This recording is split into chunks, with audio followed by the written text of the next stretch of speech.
Good afternoon, thank you for joining us as we look forward to another Edinburgh derby in the FOSROC Super6 Sprint Series, with league leaders Watsonians going head to head with old foes Heriot in the first of our live fixtures this afternoon. Only 4 miles separate these two clubs across the capital, and they've been making that short journey since 1890, the year the Heriot's club was founded. And that's 132 years of history associated with this fixture. It's always a highlight of the rugby calendar when this one comes around.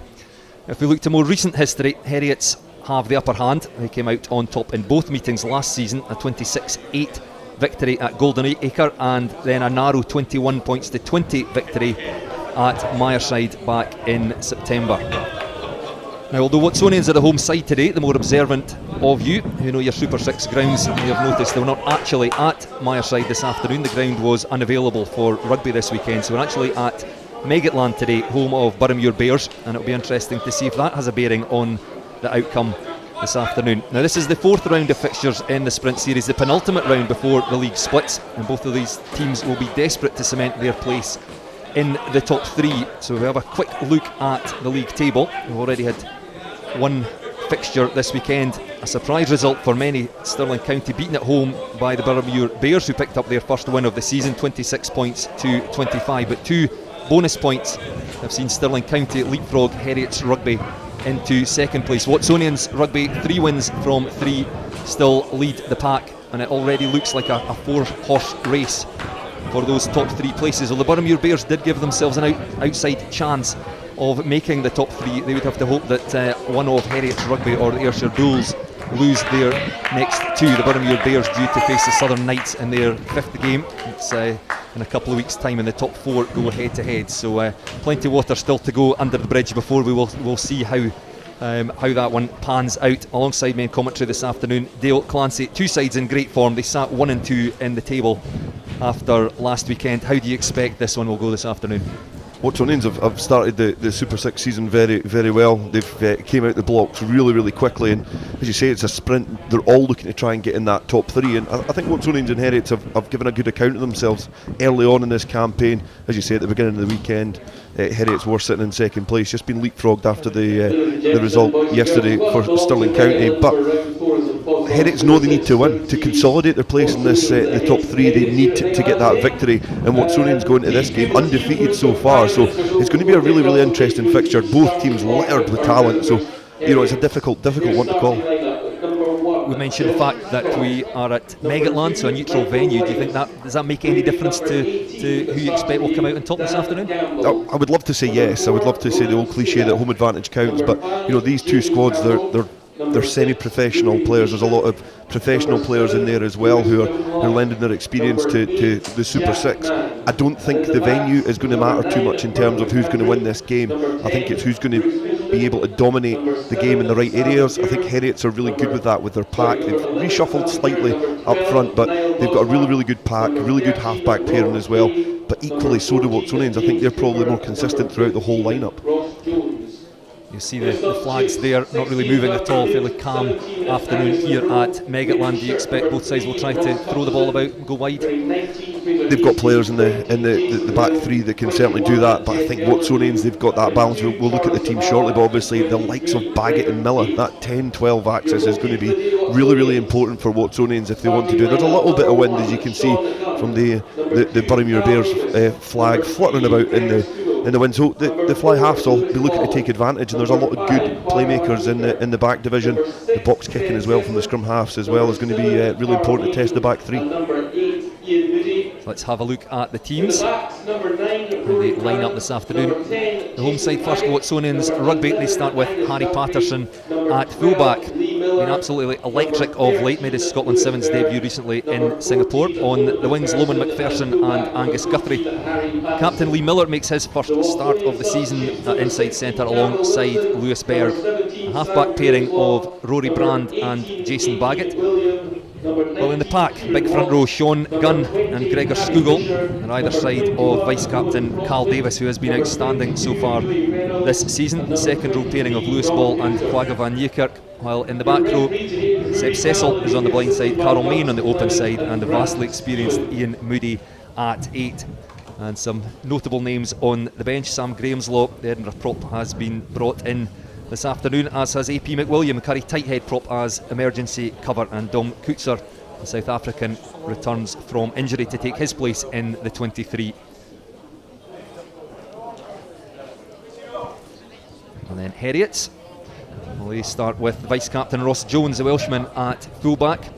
Sam Picure, the Scotland Sevens player, on one wing, and James Cooper earns a start this week after an outstanding performance off the bench last weekend at Millbrae, topped off with a fantastic individual try.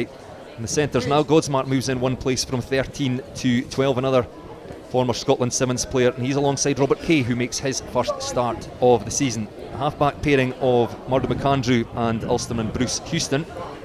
In the front row, Josh Scott comes in for Chris Keane, and Dan Gamble comes in on the tight head side, and Michael Linus, another very experienced hooker between those two. In the second row, Polish international Ronan Sadak earns his first start of the season. He's alongside Jamie Campbell. And they've reshuffled their back row. Rory Leishman, the captain, moves into the blindside flanker slot. Jack Mann started there last week. He shifts to number 8, and he was again absolutely outstanding against the Bulls last weekend, while Lewis Gowanlock earns his first Super 6 start, coming in for the injured Ian Wilson. And again, experience and pace on the bench for Heriot's Jason Hill.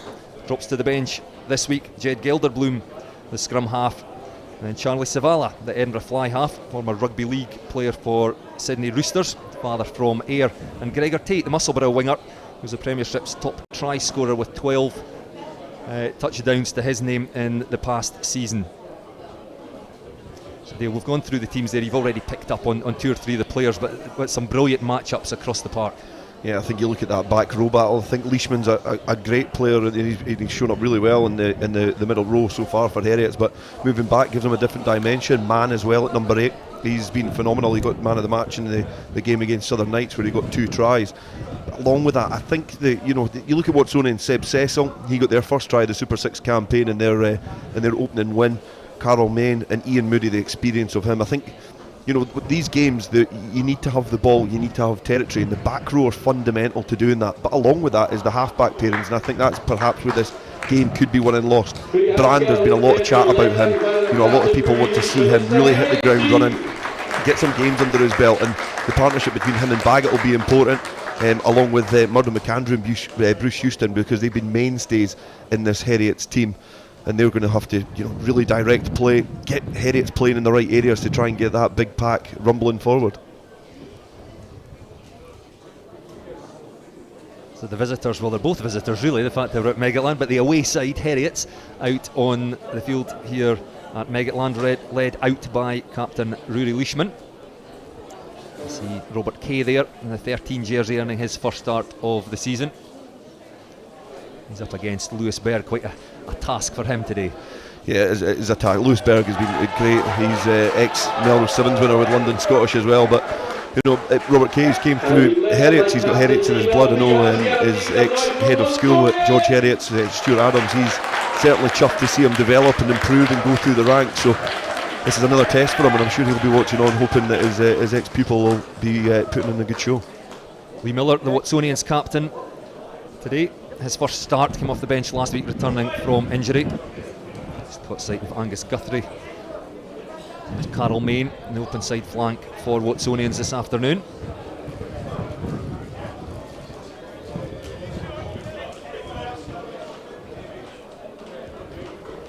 And officials this afternoon, referee Rory Campbell, and he will be assisted by David Sutherland and Dunks McClement. It will be Watsonians and Jason Baggett to kick us off. Blast from the referee's whistle, and up it goes from Baggett, whose restarts have been superb so far this year in the opening 3 games. That's taken well in the 22 by Heriot's big charge. And we're having a go at it there through Lewis Ball at the breakdown. Be cleared back by McAndrew, and through the hands there of Ross Jones. Just one extra pass, get a bit closer to that touchline, then send it long. Looks like Watsonians and Baggett will carry this one back and make it just about up to halfway centre field, and Brand picks it up. He thought about kicking there, decides to use his forwards, and again goes the little scrum half. Watsonians forwards in there. Carl Davis clearing out. Use! And that's the use here by the referee. So Brand setting up to kick. Up it goes. Looks like it was well judged there, however. A bit of a, well, we're not hanging about here. The Heriots are away down this side, and off goes Pecure. He's got support with him. This could be the first try of the afternoon. Bruce Houston looked like he was over himself. He's got support on the inside and eventually gets the ball back again. And Houston touches down there. Outstanding from Heriot's Rugby.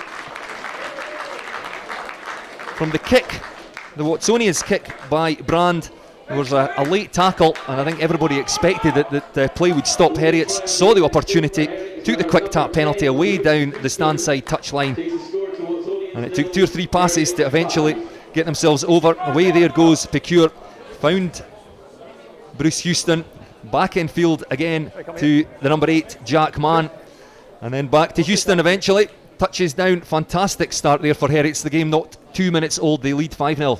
Yeah, it was from that the tackle in the air. The referee gave the penalty, and straight away Murdo McAndrew just noticed that the referee was on the mark. He could take the quick penalty, and that interplay between Murdo McAndrew, Bruce Houston, Pecure and Mann was excellent. They're going forward, they're keeping the ball alive. It was a splintered defence, so when they managed to get in behind the line, it was just a matter of making sure they hit their target. And Mann being able to just fight that little bit, stay on his feet and get the ball back to Houston. What a great start from Heriots. So can Houston add the extras to his own try? Catches that one cleanly. Up go the flags. It's a fantastic start for Heriots. 7 points to 0. They lead. Bruce Houston try and conversion. He's been an excellent player so far, Bruce Houston. I watched him last season as well in the Super 6, and he's a really old-fashioned 10, pivotal 10. Likes to get the ball through the hands, but can really take the ball to the attacking line as well. So restart again by Baggett, taken by Heriot just outside their 22, 10 metres or so in from their left touchline. Murdo McAndrew just giving the orders. He forms a little pod of forwards, gives it off there to Michael Linus, takes it into contact. And McAndrew this time will look to kick himself from just outside his 22. He's got plenty of height in that, maybe not the distance he had hoped for, and his opposite number Brand comes forward and takes that beautifully. So a good attacking opportunity here for Watsonians round about that Heriot's 10 metre line. Forwards take it into contact. Carl Davis goes in, acts as scrum half. And a couple of passes trying to get out into the wide channels for Watsonians. Lewis Berg tackled out on that left flank. Back into Seb Cecil. Referee asking Heriots to get their hands off that one, but slow ball here for Watsonians. Brandt has a little run himself. Finds his fullback, Harry Patterson there. Tries to get the ball away one-handed. Was dropped but not knocked on. That, however, is knocked on under no pressure at all there by one of the Watsonians players. I think it's Ian Moody. In fact, maybe it was Quagga van Nieuwkerk, the second row, who's dropped that one. You know, just when the ball goes loose, Patterson tried to get the ball round the back, and they were fortunate they got the ball back on their own side. But just Van Niekerk, he's just getting caught really flat and fumbling at the ball. And Moody's trying to scoop it up and keep play going, but just the sting kind of came out that attack when the ball was loose and went to ground. So, you know, Watsonians enjoying a spell of pressure and a bit of territory, but in the Heriots defence, as it has so far in the sprint series, it's holding strong. Cut! The first scrum of the afternoon will be Heriots number 9, Murdo McAndrew, ex-Southern Knights player, to feed this one. Here comes it to the base, Jack Mann channels it across. Brand looking like he's trying to put some pressure on there, and well taken off his toes there by Niall Godsmark, but loose play and hacked through there by Lewis Berg. A foot race, and just who gets to this first. Lewis Berg got his hands to that one but couldn't take it cleanly, or he was over the line. A great chance there from a mistake by Heriot, so Watsonians unable to profit from it. You see Berg just hacking it through there, weighted that one perfectly. He won the race to it but didn't quite bounce up for him, and he knocked that one on. just trying to grab it when the ball was on its way down. He was just a stride or two behind it. That is just what happens with the bounce of a rugby ball. But when he hacked it through, he was favourite to get to that ball. Cooper was getting back for Heriot's at a rate of knots, but the ball was just going towards the ground again, and he's tried to stretch out and get it. Perhaps if he'd slowed down, maybe put the brakes on and let the ball bounce back up again, he maybe would have had more of a chance, but opportunity gone for Watsonians. It's almost 6 minutes played here at Meggetland. First real opportunity for Watsonians. Heriot survive, however the scrum is going backwards here. Managed to steady the ship, and man picks up from the base. Tackled by Seb Cecil. Heriots will just look to get this one out of their danger zone. Again, Murdo McAndrew looks like he will take on kicking duties himself, and does indeed. Doesn't find a touch though, taken by Patterson at the back. Tackled by Ronan Sadak, and the headgear, the number 4 jersey for Heriot. So it's Watsonians on the attack again outside that Heriot's 22. Baggett doesn't use his forwards, trying to get out into that right channel. Loman McPherson cuts off his right foot. Tackled by Robert Kay. His first start this afternoon. Lewis Ball rather in the 4 jersey, second row for Watsonians, and again Baggett misses the forwards and tries to get it out into the left channel. Cut back in field there by Angus Guthrie, looks for support and he finds it from Seb Cecil, but again his hands let him down. That's 2 opportunities there in the space of 2 minutes for Watsonians, and both occasions the ball knocked on, and Heriots maintain that 7-0 lead. And you see there left wing Angus Guthrie, he cut in field, he had support there from Cecil. I think, to be fair, James Cooper was probably on hand and would have made that tackle, but dangerous there, a great opportunity for Watsonians. Heriot survive. Yeah, it was a great line as well from Guthrie, just cutting back in field. He managed to pick the gap and get through, but you know, that's not 2 unforced errors. That's not I think that's a catchable pass there from Cecil. He'll be disappointed in himself that he couldn't collect that ball to at least give himself a fighting chance, because no disrespect to James Cooper, but it's a bit of a mismatch. You know, the big back row, Burlin down the wing, the winger coming across trying to cover. The odds are stacked against the winger, who really needs to punch above his body weight. But the fact that he's knocked on the ball, even Cooper being there puts enough pressure on him to knock that ball on. So a really good play. But initially for Loman McPherson to come back inside, you know, all wingers' instincts is to go round the outside and to try and, you know, test your opposite man. He cut right back inside, he cut 3 players out, and he perhaps picked that gap. He perhaps made that gap further in field for Guthrie, because all the players were the other side of the ruck, so the defence was stretched, and Watsonians just leave another chance out there in the field. An injury to one of the Heriots players there. I still can't see who it is. He's been down for quite a while. That looks like man. It's somebody that's certainly, yes, it definitely is. They'll be hoping he doesn't have to come off. He doesn't look too clever there. No, he's definitely coming off. It's a huge loss for Heriot. Yeah, he was brilliant in the game that we covered in round 1 against the Southern Knights. 2 tries, man of the match, and you know he gets called the manimal. So he's a bit of a machine in the back row. Obviously versatile as well, can play either side of the scrum and also at the back, but that's a huge early blow for Heriots to lose him. But Jason Hill, he's a very, very experienced campaigner coming off the bench, so you know it's just a replacement player. They don't want to lose them too early, but Jason Hill's a very experienced campaigner as well.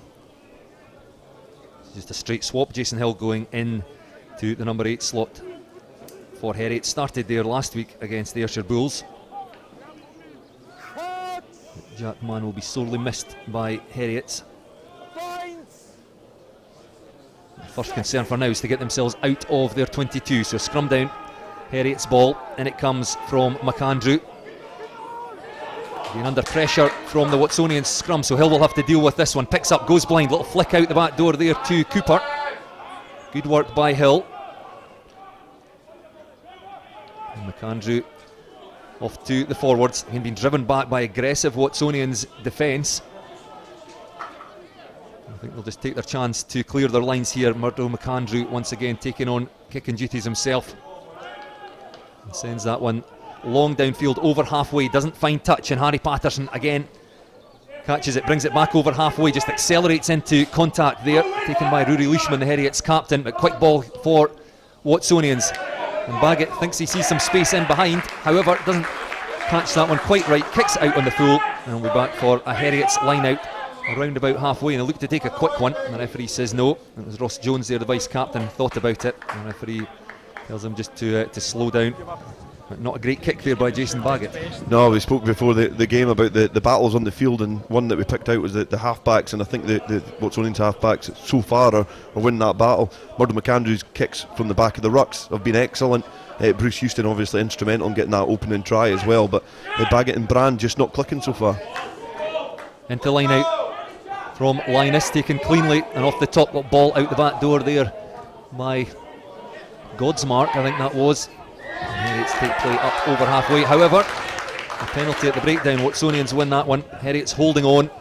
And a chance now for Watsonians to drill this one long into the 22, and the first opportunity perhaps to get their driving line out going. Yeah, it was they've obviously they've got the ascendancy in the forwards from the scrum, but it was the first time we've seen either team from a set play try and get the ball wide. It was well collected by Picure, but the fact that they got a little bit wider, they played out the back, so a lot of players are really not in the game. Gave Watsonians the opportunity to try and fight on the ground. We've not seen a lot of that so far. 10 minutes in, we've not seen a lot of fights on the floor, but it was the first chance for that big man there, Carl Main, with the number 7 on his back, to have a shot on the floor and try and get that ball back, and he done really, really well there. See just confirmation on your screen there. Jason Hill on in the back row for Jack Mann. So from the penalty, Watsonians have kicked into that Heriot's 22, and Carl Davis will throw into the line out here. Watsonians vice-captain finds his man in the middle. And Watsonians quickly get this driving forward. Carl Davis has scored more than one this season from this position here.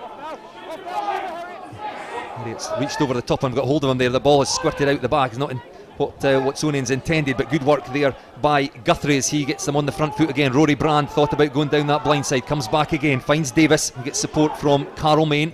Rory Brand again, off to Cecil. Very close here, 4 or 5 metres short. Watsonians look to go back to the blind side, however, referee says high tackle. I thought he might have just let them play on there. Very close to that line. However, a Watsonians penalty. Now will they opt for a scrum? Well, they're going for posts. I wonder if they would opt for a scrum or even go to the line out again, and it's an interesting choice. Yeah, it's an interesting choice, and I think Watsonians are it's been interesting so far because a lot of teams do go for the corner. They want points, they want tries, and they know it's a sprint, and I think the magnitude of this game to see who's going to finish in the top 3 I think is evident there, and bringing back Lee Miller, getting Lee Miller into the game, get some confidence, get his influence on the game, gives him a chance to have a pop at the sticks and get Watsonians within 4 of the visiting team, if you can call them that. But it's been an explosive start. It's been really, really entertaining in this opening 12 minutes because we've had the opening try and we've had loads and loads of battles throughout the whole of the pitch. So not a straightforward kick here for Lee Miller. It's on the right side for him.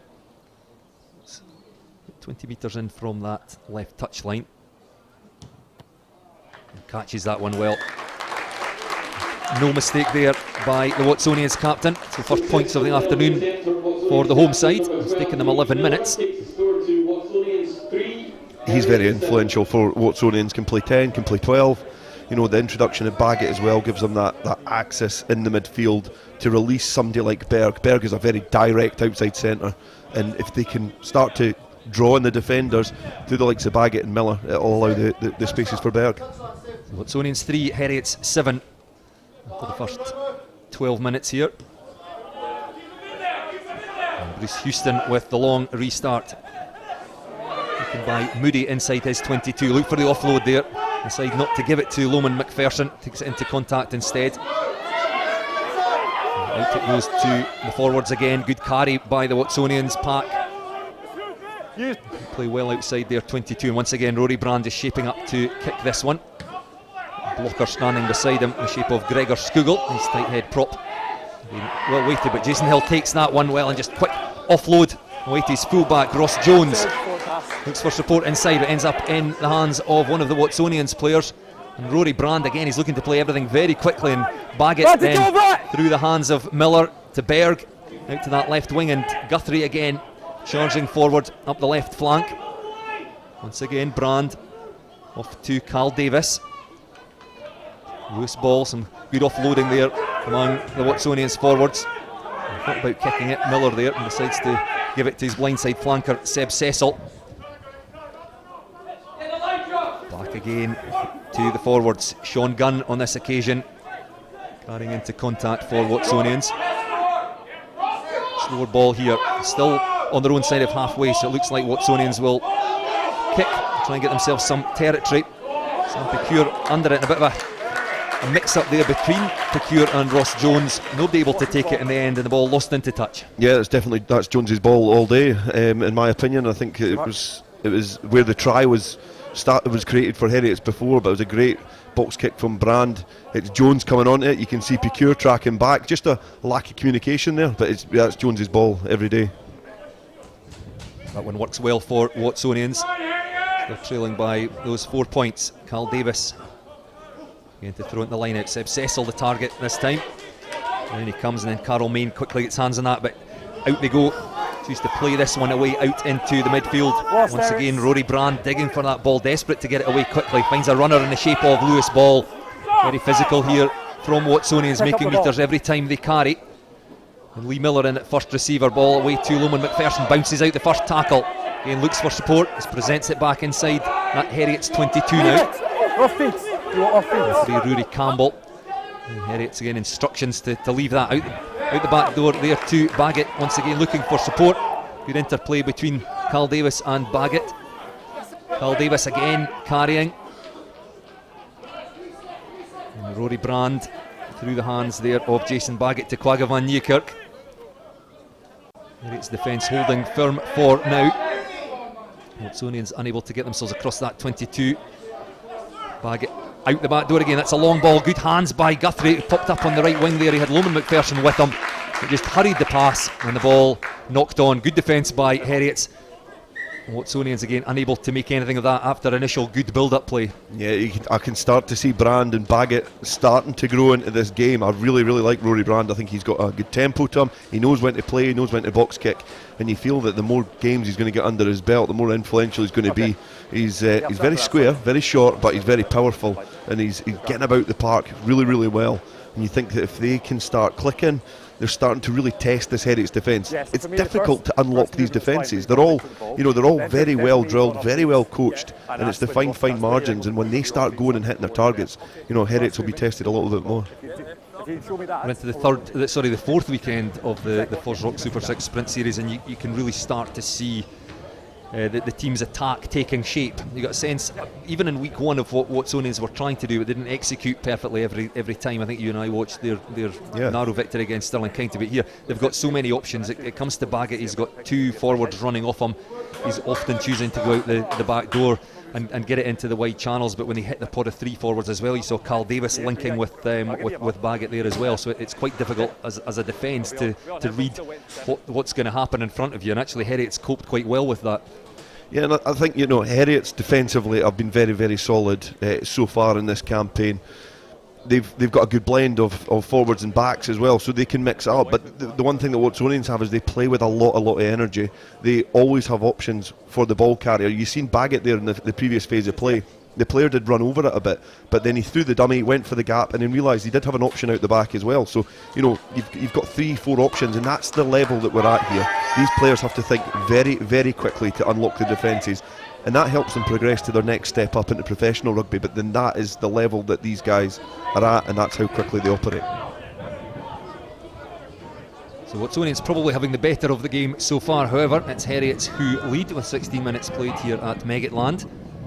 That Bruce Houston try 2 minutes into the game, converted it himself. And the Lee Miller penalty in the 10-minute mark. Then Watsonians onto the scoreboard. So Heriot's scrum here picked up by Jason Hill. Drives forward again, tackled by his opposite number, Ian Moody. A counter ruck there by Lewis Ball. Good work there by the big Watsonian second row. And Heriot's panicked a bit, stuck their hand in there and scooped it back, and it's given Watsonians a penalty again in a very dangerous position. Yeah, it was interesting what you said before, because you were saying about how the fact that Watsonians have had the better of the game, but on the scoreboard they're behind. But the pressure that they put Heriot's under up front, especially, has been really impressive. And you can see there when Lewis Ball came in trying to get that counter ruck on, Heriot's panic, and when humans panic they want to do the thing that's easiest, and the easiest thing there was to try and get the big paw on the ball and roll it back, and Rory Campbell was very alert to that, seen it, and it then concedes territory, pressure, and Watsonians kick downfield. Interesting decision there by Watsonians, opted to kick for goal the first time, and from a harder position, that one essentially right out in front, and decided to kick for the corner. Yeah, but they've went, we're formidable up front, we've got the upper hand up front, so you know, it can change. We were speaking off air about the fact that just one player can change the dynamic of a game, and they've got the complement of players at the moment, which is in the ascendancy, kick to the corner and use their strengths while they've got them, because the driving maul, their forward power at the moment, which is surprising me because Heriot's are a really big, strong pack.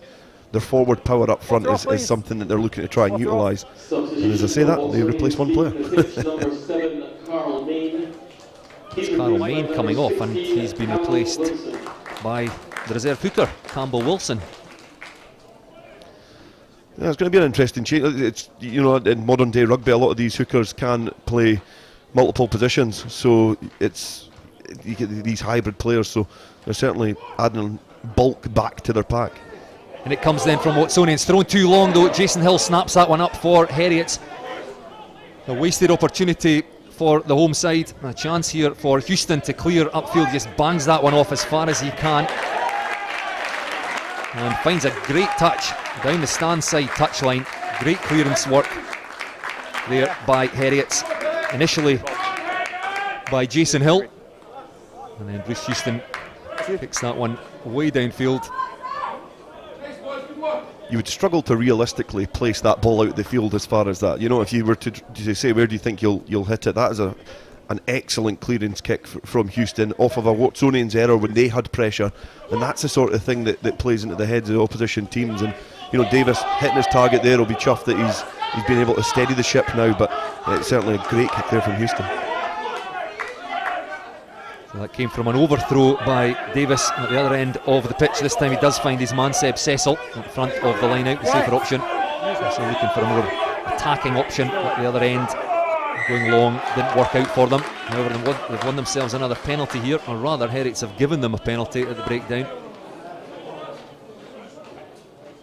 Again, there, as the defensive side, you just want to leave that alone and make Watsonians kick the ball back to you, and it gives you an opportunity with possession again.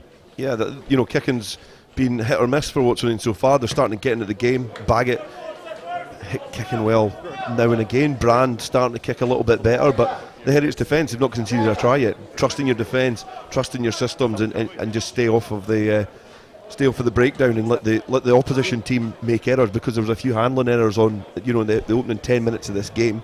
Put the pressure back on them. Good defence. You might get the ball back and then strike from an opportunity like Heriots did for their try. And again then from Carl Davis, and the new man Campbell Wilson breaks away over a bit of a mix-up in midfield. Baggett trying to hit Lewis Berg. Ball not knocked on, the referee says, so it's still Watsonians in possession, and Rory Brand again keeping the pace of the game high. Watsonians take play out into that left 15-metre channel. Brand under pressure though from Heriots as they pile through. Somebody will have to go in and act as scrum half for Watsonians here. It's the winger that does it. Ball out the back door again from the forward pod to Baggett, and then kicked long by Lee Miller.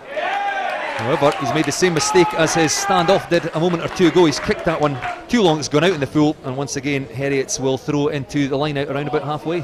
Yeah, you see what like at this level of rugby, just two long kicks. They've conceded in probably in total about 80 metres of territory, because that bounces the other side of the line. You can put pressure on the opposition, but both of them have just tried to take a little bit too much off of that kick to sneak as much territory as possible, and it's resulted in a positive win for Heriots there, because they get the throw into the line out exactly in line where Lee Miller kicked the ball. It'll be Michael Linus to throw into the Heriots line out. Josh Scott standing there at the front with the one jersey on, and for Chris Keane this week. He will not be the target. Goes long, taken well at the back there by Heriots, and they look to get moving forward. Jason Hill, the man in possession at the back, on for Jack Mann. Oh, and almost an intercept there, read by Watsonians Lee Miller, I think it was. However, it is with, and then an intercept at the other end there by Heriots Bruce Houston. 2 attempts at intercepts. Either of them could have worked, but in the end, no change to the score. Chip over the top, and it was thrown out. Loman McPherson looked to find his fullback, Harry Patterson, there, read by Bruce Houston. However, we come back for, I think, probably the earlier infringement. You know, the game's fine margins, only 4 points in between the teams, and you need to throw caution to the wind. And they attack, both teams attack so close to the line, and we've seen it already. Billy Wara against Watsonians at the Green Yards, he got an intercept try in that game in round 2. Managed to just benefit off of some really tight, close-knit attacking moves from the backs, and you know, these opportunities do present themselves, but just not coming off for either team there. Watsonian scrum just on Heriot's side of halfway. Rory Brand feeds again. Ian Moody at the base. He picks and gives it to his scrum half. He darts forward out the back of Miller to bag it, and then goes behind Berg to Harry Patterson, the fullback. Takes it into contact 5 metres in from the stand side touchline. Right there. Rory Brand having to dig for that one. It's always available. Referee saying it was always available.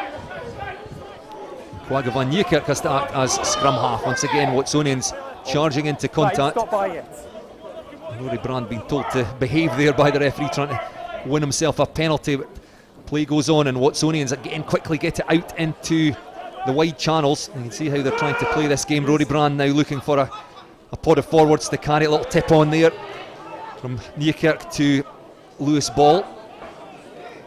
Brand to his half-back partner. Now we get an intercept, and away goes Rory Leishman. The captain looks for support, can't find it. The ball hasn't been knocked on here. Bounces up into Watsonians' hands. Heriots will have a go at this breakdown. But it looks like it will come back on the Watsonian side here. All the way back 10 metres or so from their try line now.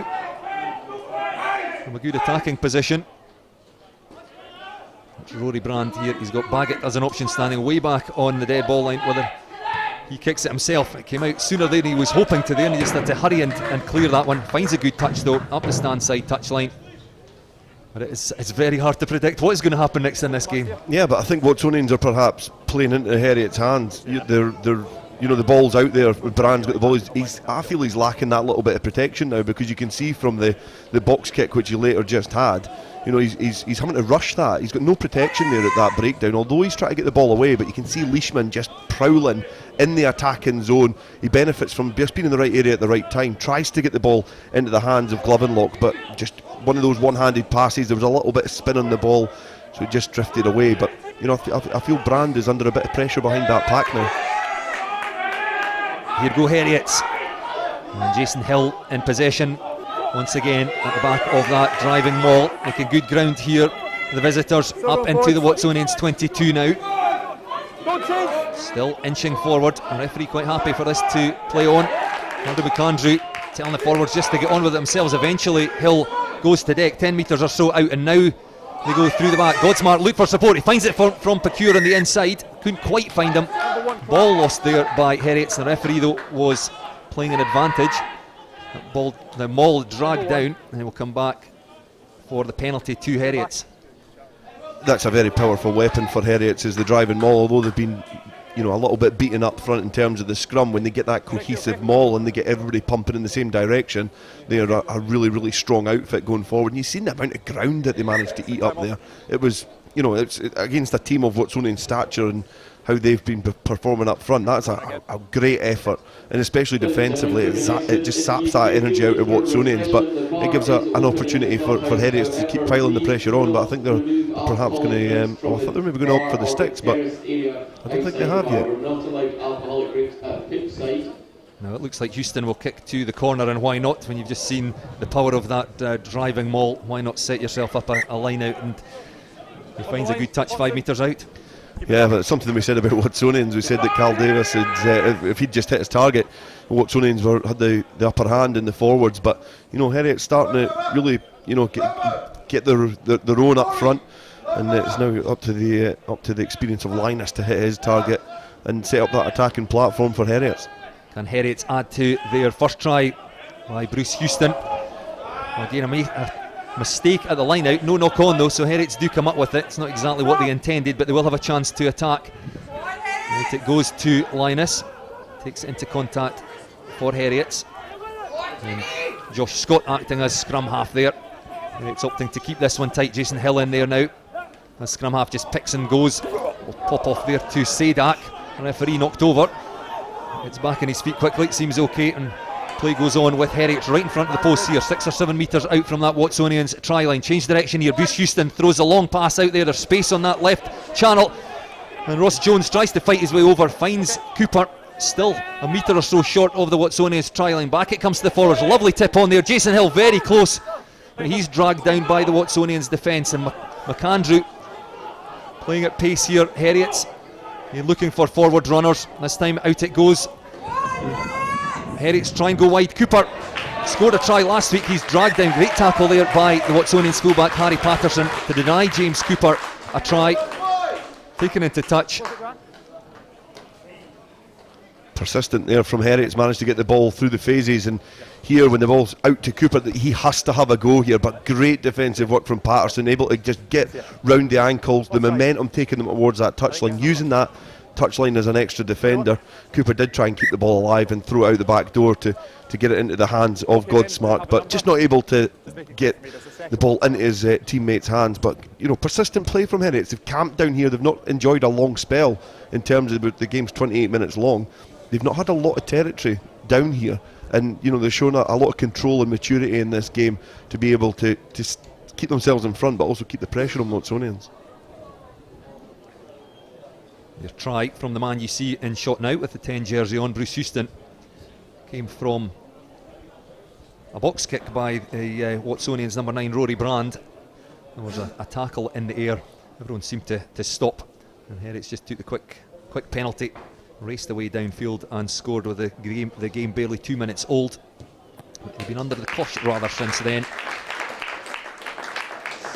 Are successful with the first attempt at a penalty there, so extend the lead back out to 7 points. Just the one penalty for Watsonians through their captain Lee Miller. That's all they've got to show for their efforts so far. The game 28 minutes old now.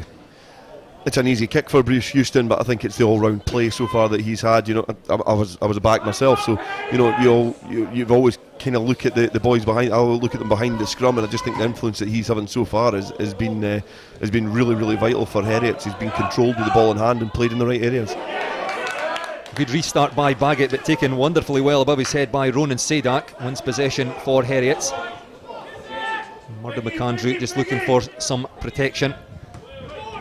Shapes up to kick this one. Sends the ball back into Watsonians territory, taken well by Harry Patterson. Not seen him in any space so far. Hopefully we'll get a chance later in the game, because he has been absolutely electric of late. But Watsonians do make their way across the halfway line. Squirts out the back and can't be taken by Brand. Tidied up by Seb Cecil. Blindside flanker.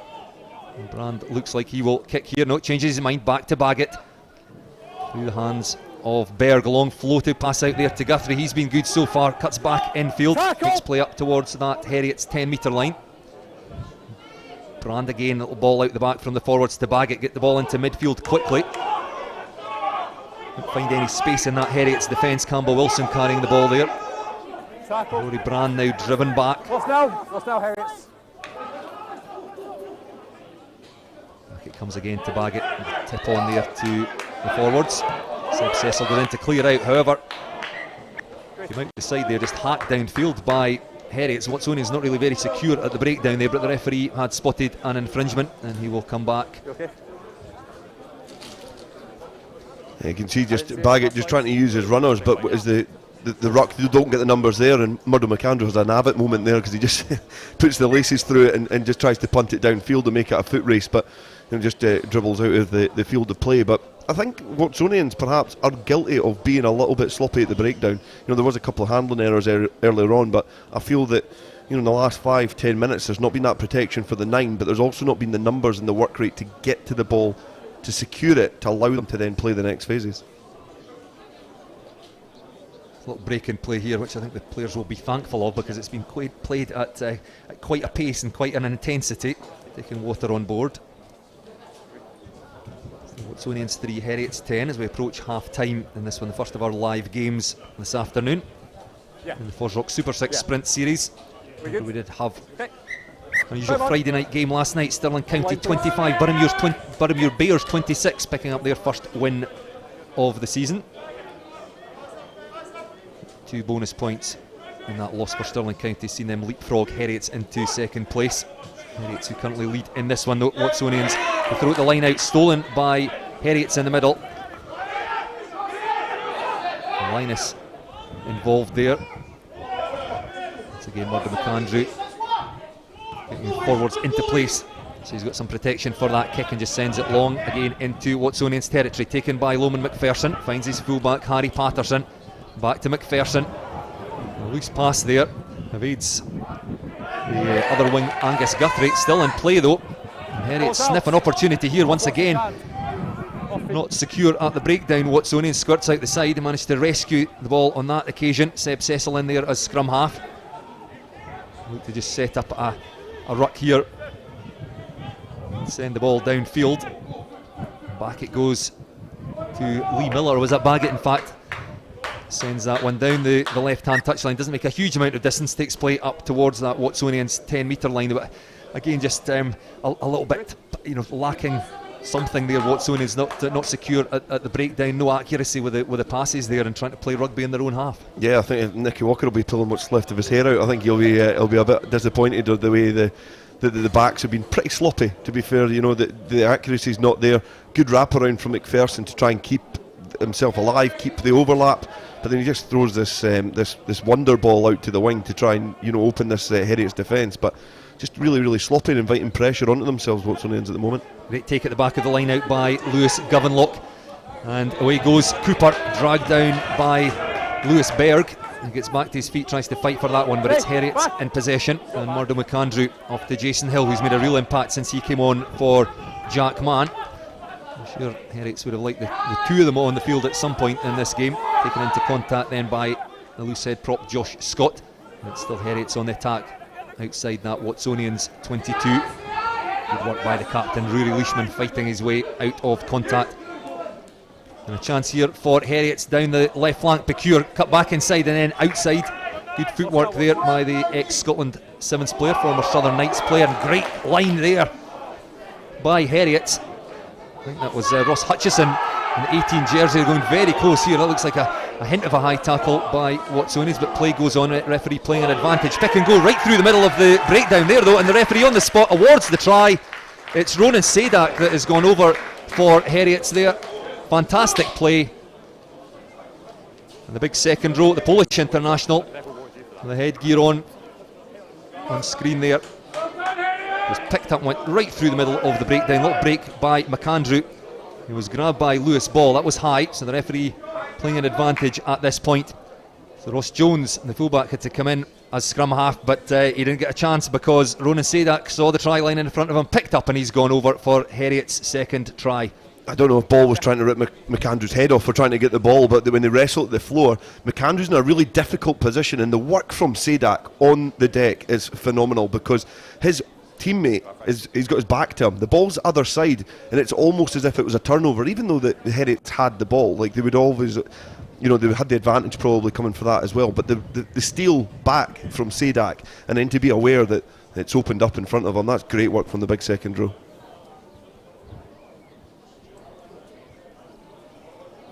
So Bruce Houston, another opportunity in the conversion. And that is successful. Up go the flags, adds the extras to Ronan Sadak's try, the second for the visitors. And they've now built themselves a healthy looking lead, 17 points to 3. And about 6 minutes left of the first half here at Meggetland.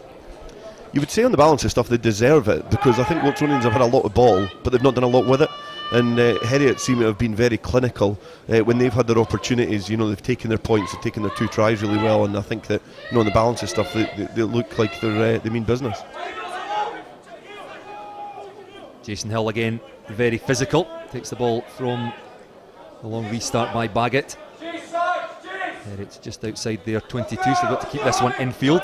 Murdo McAndrew sends that high.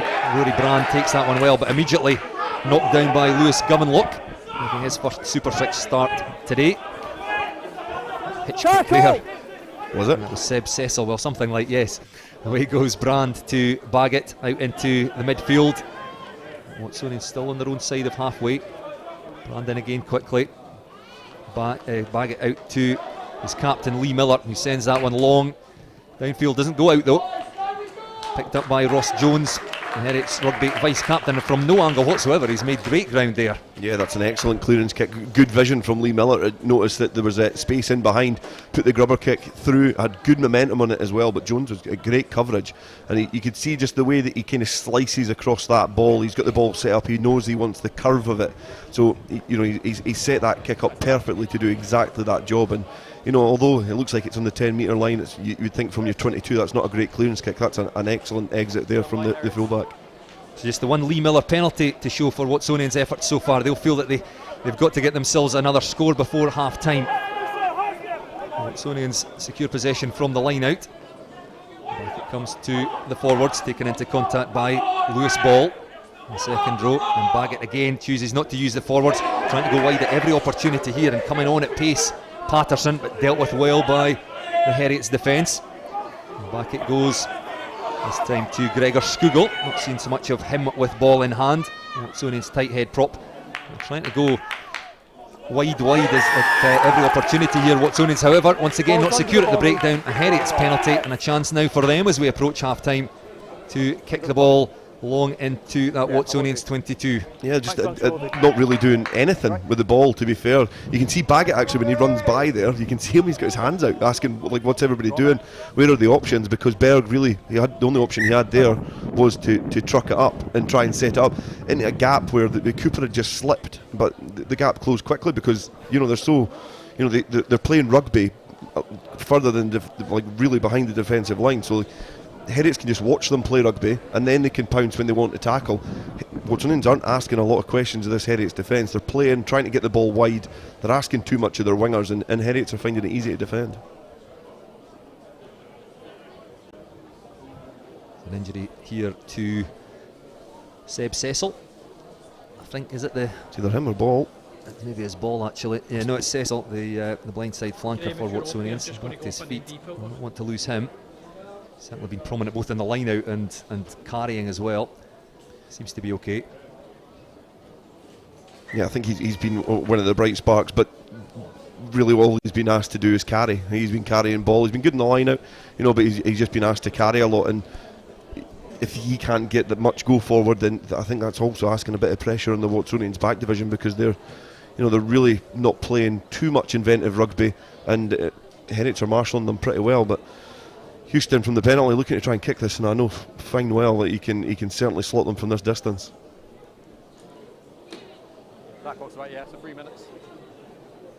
Here the referee Rory Campbell saying we've got 3 minutes left in this one. So he said Watsonians who feel like they had to score next and would be desperate to get something going into half time. Well, Heriot's here with another opportunity for Houston. 12 points for him so far, the Ulsterman. Right, the Ballymena club, I think one game for Ulster against Leinster in the Pro 14. Scored the first ever Super 6 drop goal last year. He's got a chance here from a very long penalty just inside that Watsonians half. Certainly catches it well. Looks like it has got the distance. Both assistant referees on the spot having a close look at that one. Just drops over the crossbar. Fantastic effort there by Bruce Houston, and Heriot's now lead 20 points to 3. I watched him last season, and he scored a similar one, probably easier to be fair because it was bang on in front of the sticks, but look at the distance of that kick. It probably had the maximum amount just as it kind of just dropped right over the bar, but he knows his range. He was confident in it, and he's having an excellent afternoon here at Meggetland. About 2 minutes to half time. It's Heriot's again in possession just outside their 22. They just want to protect this lead now going into half time. So Murdo McAndrew sends the ball, looking to find a touch inside Watsonians territory, but he's made the same mistake as we've already seen from Jason Baggett and Lee Miller from Watsonians, who kicked out in the full. Well, the scrum half has kicked out in the full there and gives Watsonians perhaps one last attacking opportunity as we approach half time. It'll be Carl Davis, the vice captain, 29-year-old hooker now, just outside the Heriot's 22. Finds Cecil in the middle of the line out, so they'll try and get this moving forward. However, ball bobbling about a bit in there. Carl Davis goes in and secures it. Takes his customary position at the base of the maul there. However, it breaks up in front of him. He just has to carry into contact. Jason Hill looks like he's got hands in there, but it does come back on the Watsonian side. Seb Cecil takes that one high above his head, takes it into contact. Good run there by Watsonians. However, ball ripped in contact and in the tackle by Jason Hill. However, lost by Heriot. So great work initially by Jason Hill. However, ball lost, and again an opportunity for Watsonians with the clock ticking towards that 40-minute mark. Yeah, just not able to really penetrate this Heriot's defence and get in behind them. The defence, as much as the attack's been good from Heriot's and they've been clinical, I think their defensive effort has been really, really good. They've forced Heriot's to play a lot deeper than they want to when they're trying to attack, when they're trying to stretch the Heriot's defensive line. They've been making sure that they play maybe 2-3 metres so it's comfortable for Watsonians, so they know they've not got that pressure and that high intensity. And you know, especially like Jason Hill, I think he's came off the bench and he's had a really good introduction for the last half hour. You know, Jack Mann was saying how good he was, and I think Hill's he's certainly, you know, contributed really, really well to this game. He has. It would be nice to see the two of them on the field. I don't know if their intention was to swap Hill and Mann. I suspect they hoped to have both players on it at some point. Nice for the neutral to see. I think if you're in a Watsonians jersey, it might be a different story. And certainly Hill has been a thorn in their side since he came on to rip that ball in the tackle there, but it was knocked on. So Watsonians with the chance just on the Heriot's 22. Into injury time here, away from Brand. They decide to attack down that left hand side. Harry Patterson again, that injection of pace into contact. They're inside the 22 now. Find a runner in the shape of Campbell Wilson, and then big second row Lewis Ball charges into contact. They're 6 or 7 metres out now, and they're going to keep this tight through the forwards. Sean Gunn and Rory Brand.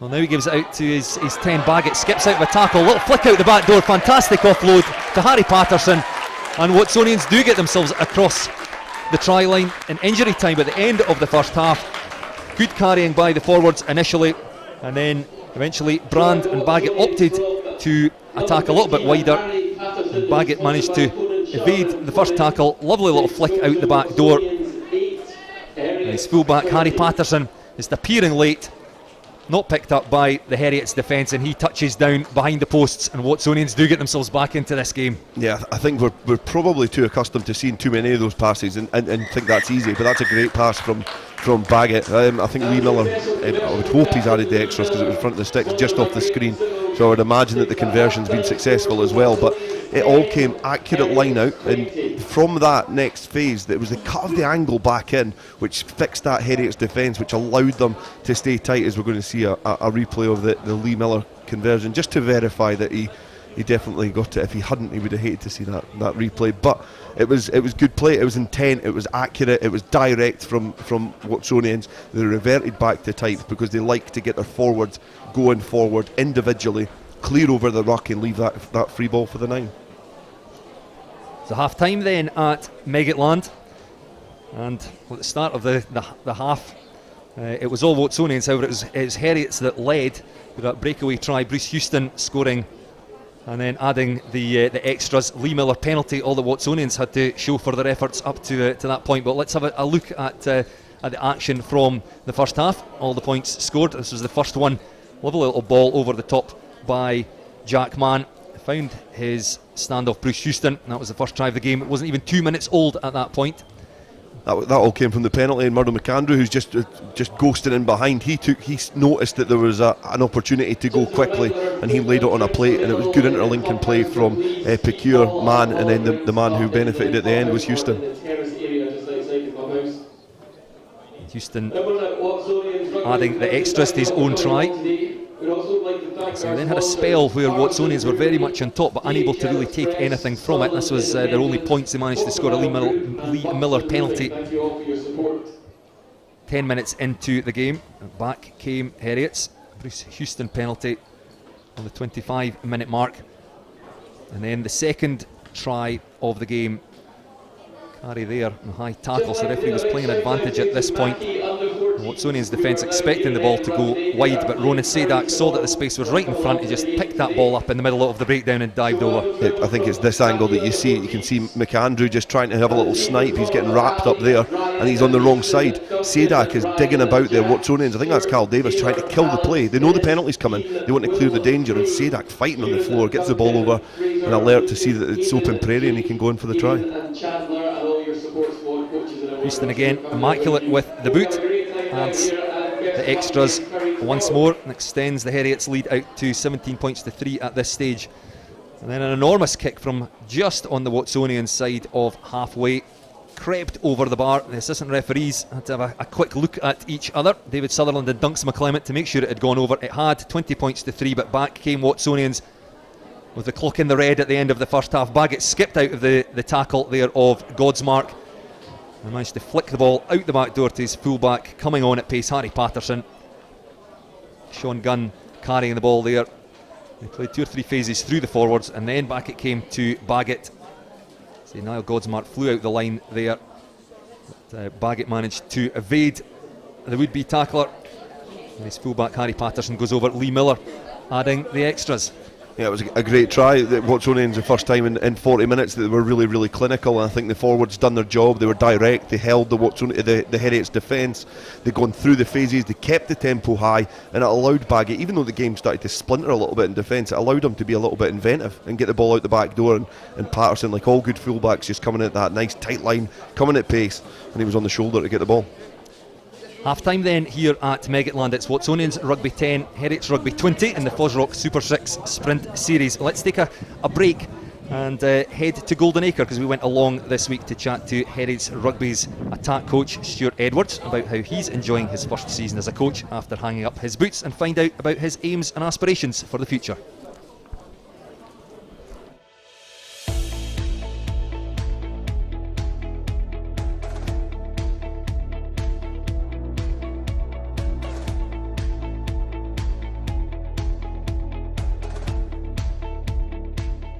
My journey into coaching at Heriot's has been slightly unique, I suppose, in terms of I've not coached anywhere else within the club. I've been playing for the last 8 years at the club through the Super 6 when I first started, but my coaching has been mainly away from Heriot's.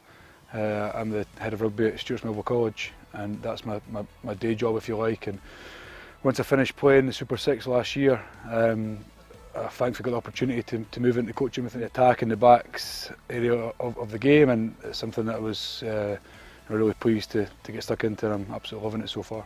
I've had loads of support, and I've been really, really lucky. I'm still pretty early on in my coaching career, if you like. I'm only 30. I'm still learning as I go every day, and I done my ACL when I was 24, playing for Heriot's against Boroughmuir and at Meggetland, and from there I got into doing my UKC level 3 at the time, which kind of sparked my interest for coaching. I wasn't doing my job at Stuart's Millville in its current role at the time, and did a bit of the Edinburgh district stuff for the regional programme, and then got an opportunity to coach the Scotland under-16 Reds with Brian Eason, who's the current women's coach, and that really gave me the first taste of what that next level of high performance coaching looked like. So I moved on the year after to do the under-16 head coach role when Brian moved on, and then the year after that into the under-18s before COVID came around. So I've been really lucky to have the support I've had from the SRU to kick me on, and it's motivated me to keep on trying to get better and to move forward, and this is hopefully the next step within that journey.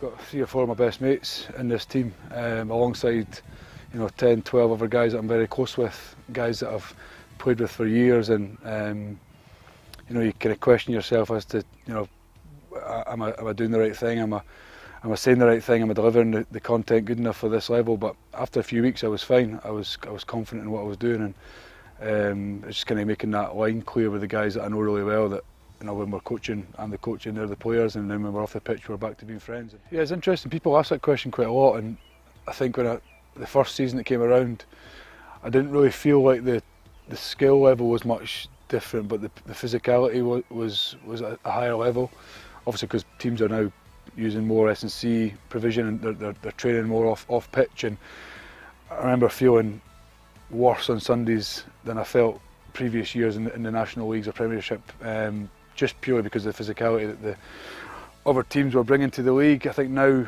at the stage we're at within the Super 6, the skill level's also matched that physicality, and it's became a real challenging league to compete within, and every game's hard. Every team's well prepared.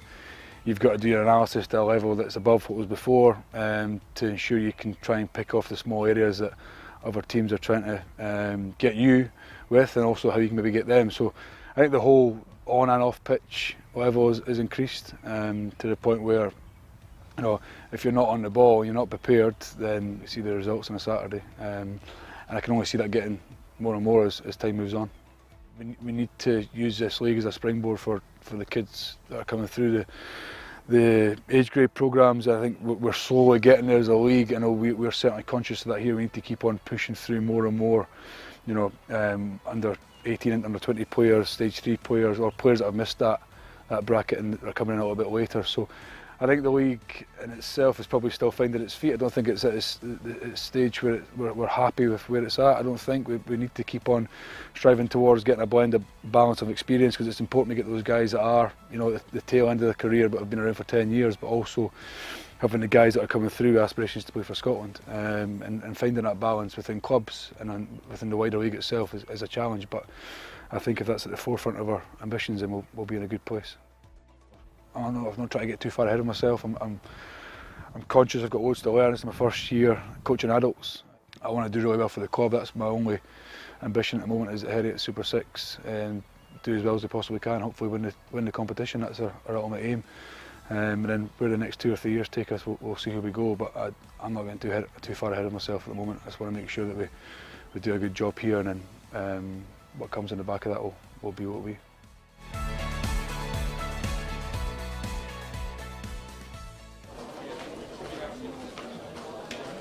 Welcome back to Meggetland. Listening to Stuart Edwards there, Heriot's Rugby's attack coach, having hung up his boots after last year. So half time, you see on the scoreboard there, Watsonians 10, Heriot's 20. And one of the real talking points in that first half was the first try of the game. Bruce Houston scoring it, the game barely 2 minutes old, but it came from a high box kick by Rory Brand, and Dale, it seemed to be a late tackle, a late challenge in the air that nobody really reacted to on the Watsonian side.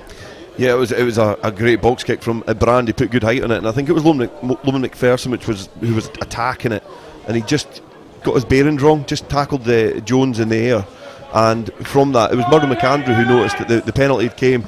He was actually on the spot that the referee, and it's very rare to be on the spot the referee is to take the penalty, and he just took the quick penalty, and it just sparked this game into life. That was 2 minutes on the clock, and it sets up for a great second half here in the FOSROC Super 6 Sprint Series. So it's Heriot, who sat second in the table at close of play last weekend after their first loss of the season down at Millbrae, 17 points to 14 against the Ayrshire Bulls. They've been leapfrogged by Stirling County, who picked up a couple of bonus points in their loss last night at home against the Boroughmuir Bears. But Watsonians 3 from 3, they currently sit top. But they trail by 10 points here. One change, Sean Gunn off, and Sam Graham's lot on in the front row for Watsonians. Edinburgh prop, he should certainly add something to the Watsonians forward pack. Yeah, he definitely will. He'll come with a lot of clout. He's an ex-England under 18s and under Scotland under 20s internationalist, so he's been on the radar for both countries. And Baggett is also off, which brings Joe Reynolds in. So you'll see Lee Miller will slot into 10, and Reynolds will play inside Lewis Berg. So a different dimension to this Watsonians backline, and I think that actually says a lot in terms of the way that they were approaching the play in the first half, and they're looking for Lee Miller to be a little bit more inventive. He is a creative, natural rugby player. Baggett a little bit more pivotal, started rugby as a scrum half, and he's been nurtured into playing 10, so maybe the more natural fly half in Lee Miller will spark the Watsonians into life.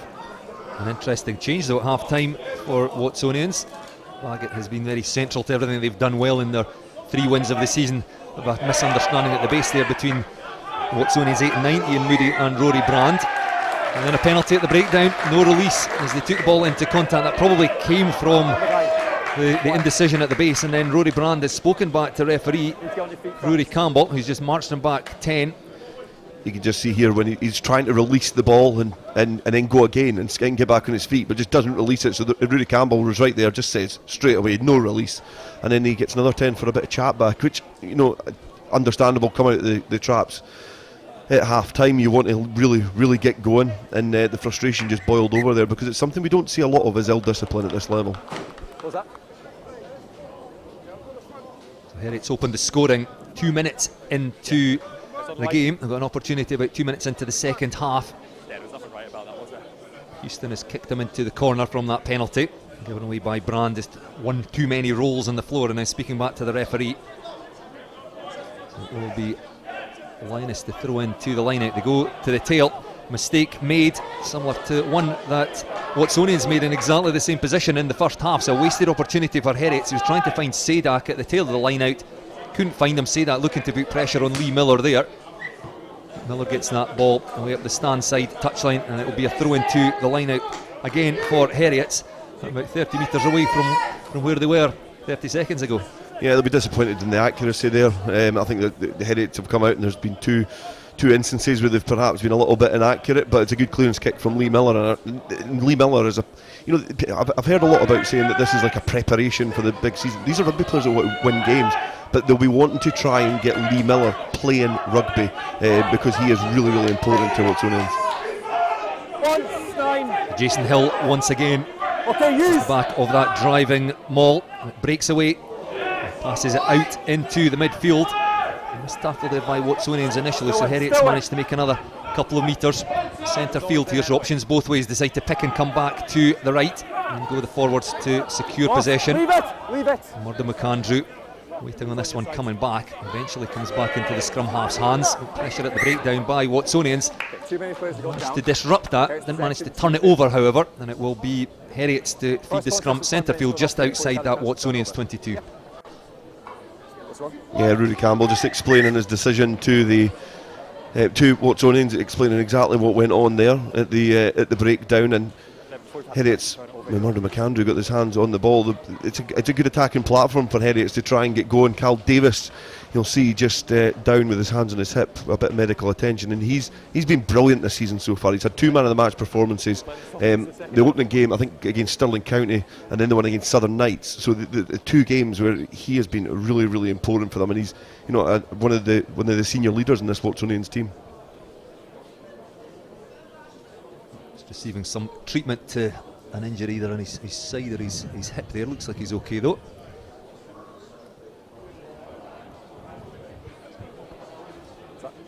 Already seen some changes to both sides. We spoke about the one at half time with Jason Baggett going off Lee Millar, shifting in from inside centre to more customary position at standoff, and Joe Reynolds coming on in the centres alongside Lewis Berg. Heriot's Ross Hutchison on there in the 18 jersey. You can see just in the tight head side of the scrum, and they lost Jack Mann very early on, but Jason Hill's made a huge impact. Number 8, you can see there with the number 20 on his back. I expect to see him involved from the base of the scrum here. Murdo McAndrew to feed this one in. Set.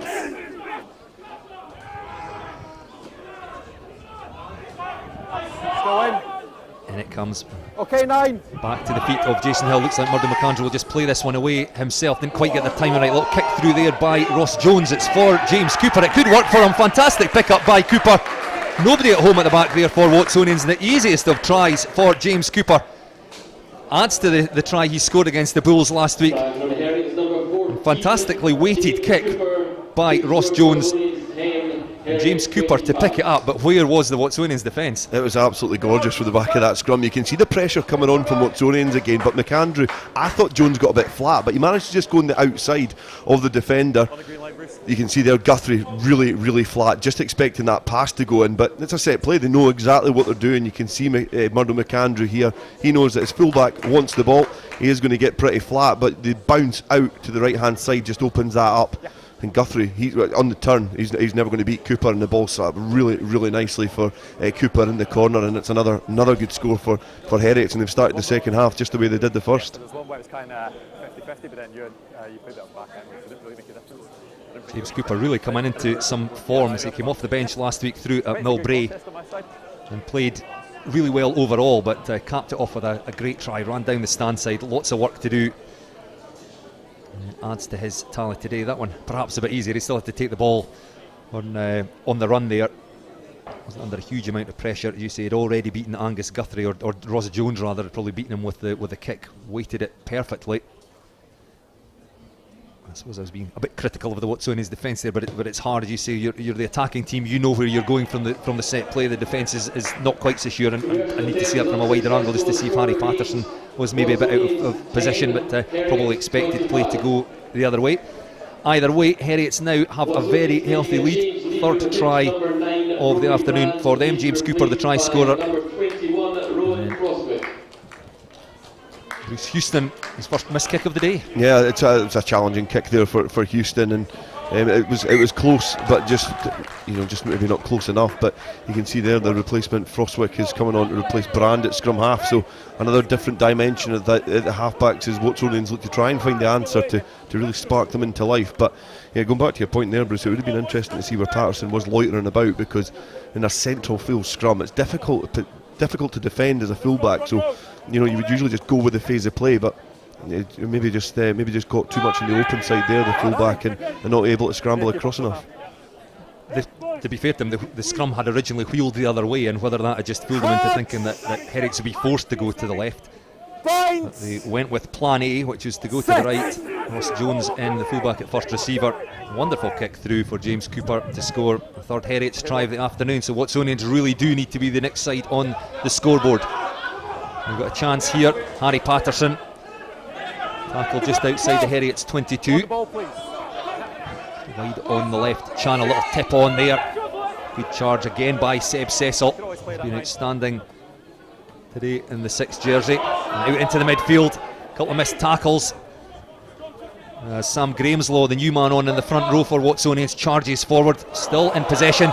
Great run there by Lewis Berg, steps off his left foot, and then off his right. Fantastic individual effort there by the Watsonians outside centre, and just as we said Watsonians needed to score, Lewis Berg comes up trumps for them. Watsonians 15, Heriot's 25. Yeah, it's another great game in the FOSROC Super 6, but Grahamslaw with that charge and run just into the middle, going against the grain as well, which sucks the defence in, and in the introduction of Reynolds as well, is just giving them a different dimension. Berg, he's direct, he's a powerful runner, and when he just bounced off that right foot there, he only had one direction he was going to be going, and that was just in the gap in between the defenders there. But you can see Grahamslaw charging, pumping the legs, presents it back well, and then Reynolds, who's slotted in at the first receiver there, just feeds Berg, bounces back in field and finds a gap in between and goes in for a good reply straight away, and that is exactly what Watsonians will be looking for. As you say, it was Grahamslaw that initially got them on the front foot. And Joe Reynolds slotting in at first receiver. It wasn't even the perfect pass. Lewis Berg had to wait on it. Just that injection of pace. He's strong, powerful runner. He still had a huge amount of work to do. Conversion again successful by Lee Miller, his second, to add to his penalty 10 minutes into the game. He's keeping the cameraman on his toes today, Lee Miller. That's two. He's two we've not been able to catch. He's obviously wanting the pace of the game to be really quick, and these easy ones, they're givens for him. 8 points the difference here with about half an hour left at Meggetland in the FOSROC Super 6 Sprint Series. Replacement scrum half there for Watsonians. Rowan Frostwick sends that one long. And Watsonians have won this one. Ball out the back door there. Lee Miller cuts back in field. Takes play up towards halfway. Watsonians have tried to go wide at every opportunity. A long ball there out by Berg. Finds his winger Loman McPherson. Cuts back inside. Tackled by Niall Godsmark back in the Heriot's 22. Great opportunity here for Watsonians. The Heriot's defence struggling to contain them in the last 2 or 3 minutes. And chance down the left flank now. Lee Miller throws that long ball over the top to Cecil. Cuts back infield. 15 metres away from that Heriot's try line now. Heriot's desperately trying to get their defence set. Loose ball. Quagga Newkirk in fact takes it into contact. Carl Davis now. Hands in the breakdown by Jason Hill. Can't quite come up with the goods though, because it's still Watsonians. And away goes Joe Reynolds, almost through, offload off the ground, finds his second row. Lovely pop on there to Lewis Berg, who stretches out on the ground. Wonderful offload taken again by the outside centre, and that's 2 in quick succession for Watsonians. Number 13, Lewis Berg, and he's got them right back in this game. I think that man on the ball's got them back in the game. Joe Reynolds, he's not even playing. I thought he'd go at 12. He's playing first receiver. He's playing 10, and he's getting the ball through the hands. He's getting it really, really far away from the contact area and keeping the ball alive. But there you can see, the ball comes to Reynolds. Reynolds throws the dummy, just picks the gap there, and a great offload off the floor. Finds ball coming on the angle, and another great offload. And that is what Lewis Berg does in tight areas. You give him the ball, he'll sweep it up. He'll look after the ball there. And after the half time, Heriot's went in a really, really big lead, and all of a sudden that man there, Lewis Berg, gets himself over the whitewash twice, and it makes it a nip-tuck battle now. Well, this one's certainly living up to its billing. First against second in the table. It looked for a while that Heriots might run away with it. 20 points to 10 they led at half time. Scored a try early in the second half through James Cooper. Established a 15-0 lead, but just shows you how quickly things can change in the FOSROC Super 6.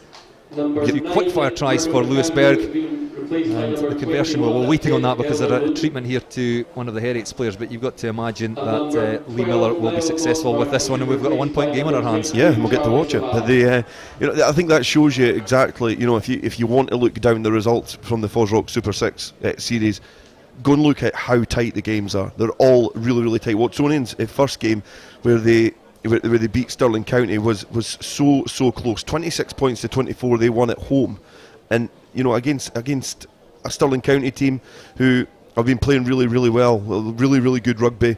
They sit second currently. So last night's game, they were narrowly defeated again to Boroughmuir Bears, 25 points to 26, and we've got an equally tight game here. And they were saying that before the game last night, how Stirling County had grown, and instead of losing these tight games, they've started winning them. But you can see that it can change so quickly. And Watsonians, they're not undefeated for no reason. They're not sitting on top of this sprint series because they're a lucky or whatever. They're sitting there because they know how to win. From a losing position, they know how to get back into games, and that's exactly what they've just done in the last 5, 6, 7 minutes.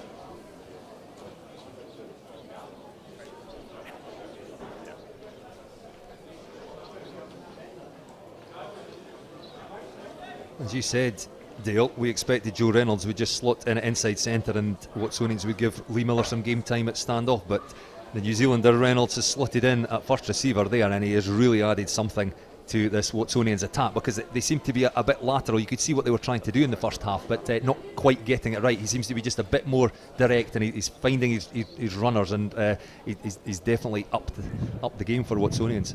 I think in the first half, I think they didn't have the relationships and the partnerships there.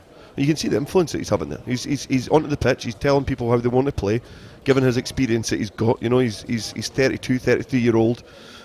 He's played a lot in top level rugby, especially over here in Scotland.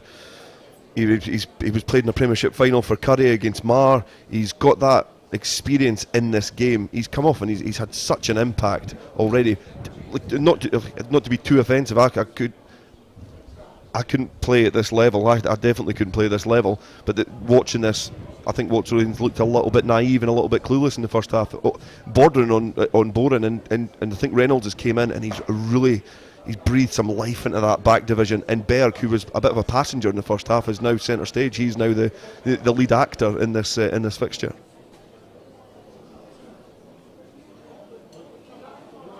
Joe Reynolds, as you say, he's been over here for some time. Played it for Curry, New Zealand Duro, played for Counties Manukau over there back in 2016. Break and play here just for some injuries. I think there's somebody down on both sides actually, and as we said in the first half, the game has been played with such intensity at such pace, the players will be quite happy just to get a bit of a breather.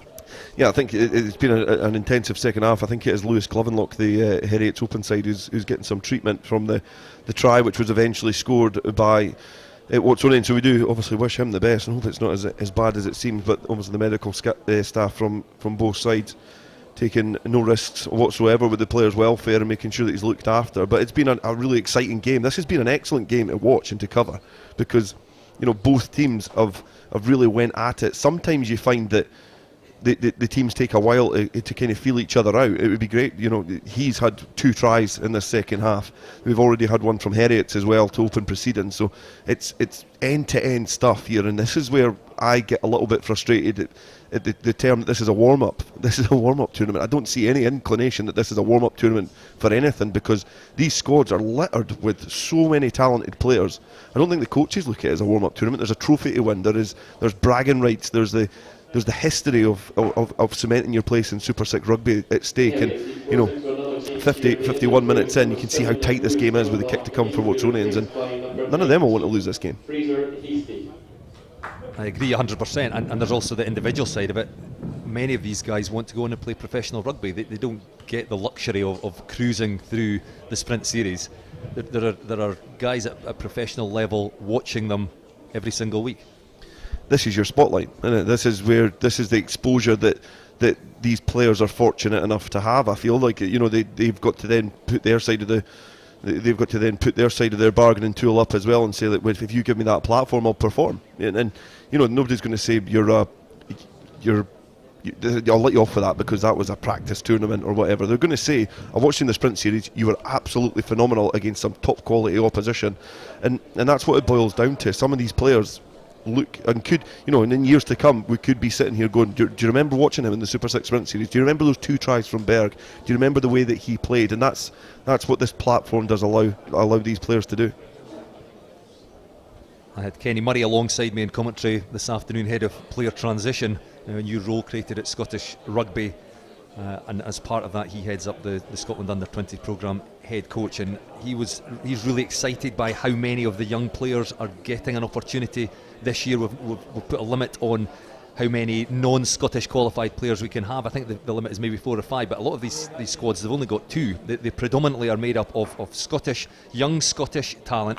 And sometimes when you look through, when you're doing your homework and writing out the team sheet, I sometimes double check the date of birth and go, really, 18-year-old, 19-year-old? It is unbelievable the level these young guys are playing at such a very young age. And the thing is as well, just with this kick to come, I was fortunate enough during the week, I was in the company of Nicky Walker, who is the backs coach of Watsonians, and Gregor Townsend was there, and his underlying thing was, these guys need to play rugby. These guys need to be playing rugby, getting on the field, and Super 6 allows that separation to top level rugby from the amateur game, where sometimes these players can be lost. You're giving them that platform, and obviously Lee Miller got the conversion as expected and plays back underway.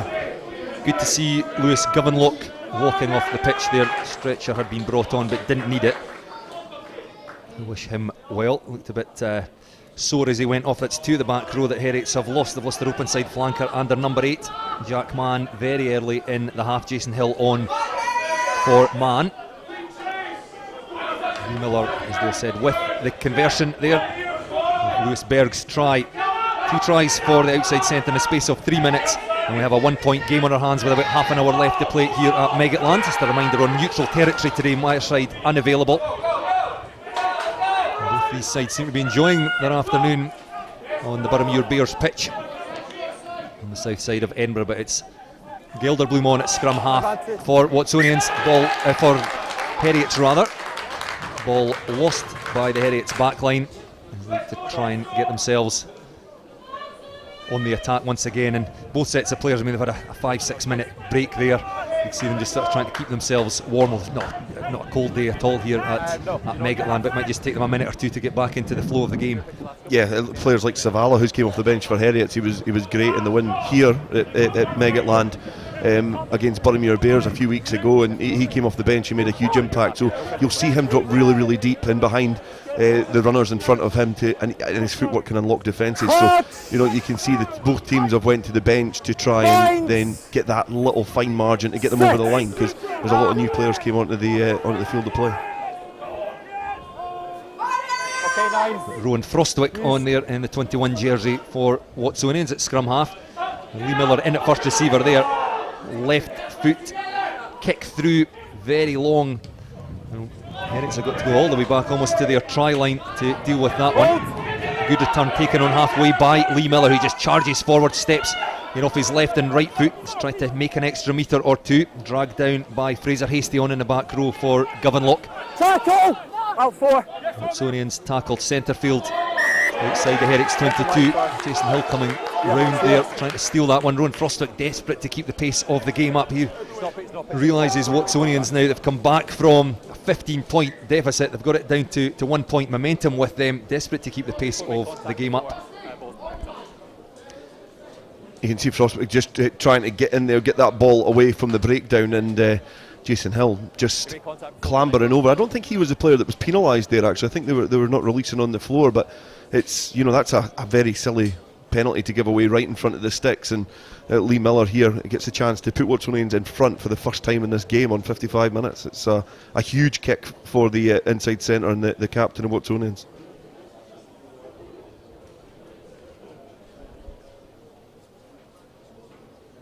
Miller kicked a penalty 10 minutes into the game. Converted Patterson's try and both of Berg's tries. So yet to miss with the boot. This should be the simplest of the lot, right out in front. Perfect kick, splits the uprights, and Watsonians do lead for the first time in this game. It's taken them 55 minutes. They lead 27 points to 25.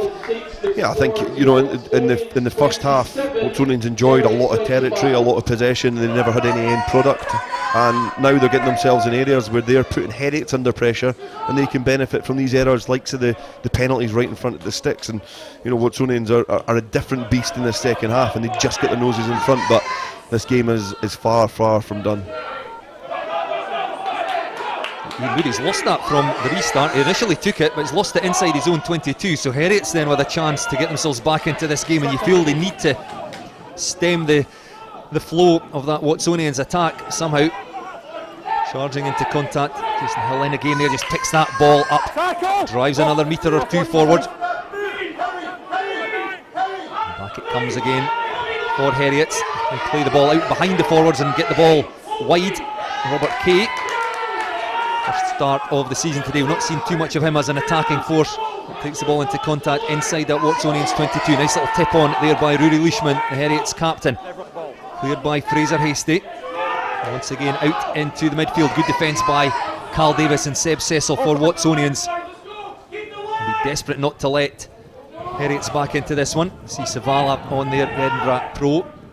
First touch of the ball for him. Duncan Hood, replacement hooker. He's 19 years old, Scotland under 20 player in the last couple of seasons.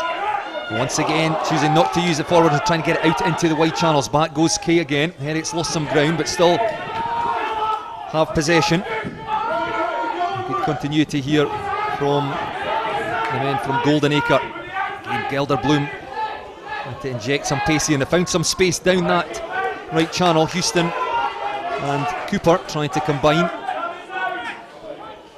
Ball picked up by Watsonians. And it's Rowan Frostwick just trying to organise, marshal his forwards. And take play up to the 22, and now Frostwick. Got a line of four forwards. Got to get that ball back through all the legs. It doesn't make huge amount of ground from the clearing kick there. Yeah, he shrugged it off. I don't think he's too happy with it either, but I think they were under a lot of pressure. Heriot managed to take the game back to Watsonians after just losing their lead, and they were consistent with the ball. I think apart from that, just that one loose pass from Savala, if that goes to hand, you feel that Heriots keep the pressure on, they keep the tempo and the impact of the attack that was ongoing. They keep that going towards Watsonians, but just on that occasion, and just the ball goes to ground, all the sting out the attack goes away, and it was up to Robert Kay to just pin the lugs back and try and go in between the defenders, and all the kind of momentum was away. But Heriots, you know, they show they've still got that attacking intent, and I feel that the introduction of Savala, I think, will be important in this game either way, whether it's the flair we see from him in a positive or a negative light. He's come over, Charlie Savala, over to Edinburgh from rugby league background with the Sydney Roosters, but his dad's from Ayr. He's Scottish qualified. Reaching the midway point in the second half here in the FOSROC Super6 Sprint Series. A tidy throw there by Duncan Hood, the replacement hooker. And once again, Jason Hill in possession at the base of the driving line-out change there. You see on screen Dan Gamble, the tight head prop, making way for Ewan McLaren. Still that Heriot's maul drives forward. The referee, Rory Campbell, tells them to use it, so they break away through Hill.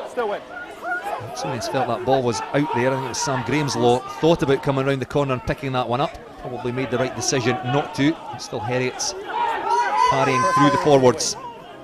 Jed Gelderblom, kick through there by Savala, however didn't work as intended, and Harry Patterson breaks away, the Watsonians fullback. And the referee catching, perhaps now, was it Godsmark or Pecure, maybe just for going off his feet or hands past the ball at the breakdown, trying to steal that one back for Heriot. They'll be a bit frustrated just giving that ball away through that Savala kick. And Watsonians has been under a bit of pressure in the last 2 or 3 minutes. Will be quite happy to win the penalty there and clear downfield.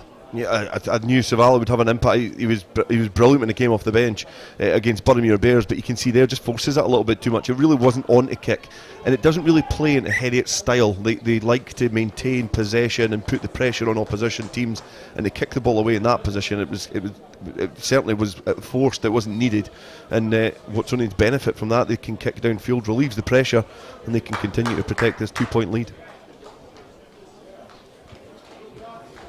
That's a great kick, right down deep into the Heriot's 22. So Carl Davis just getting, or maybe giving, the instructions to the line out.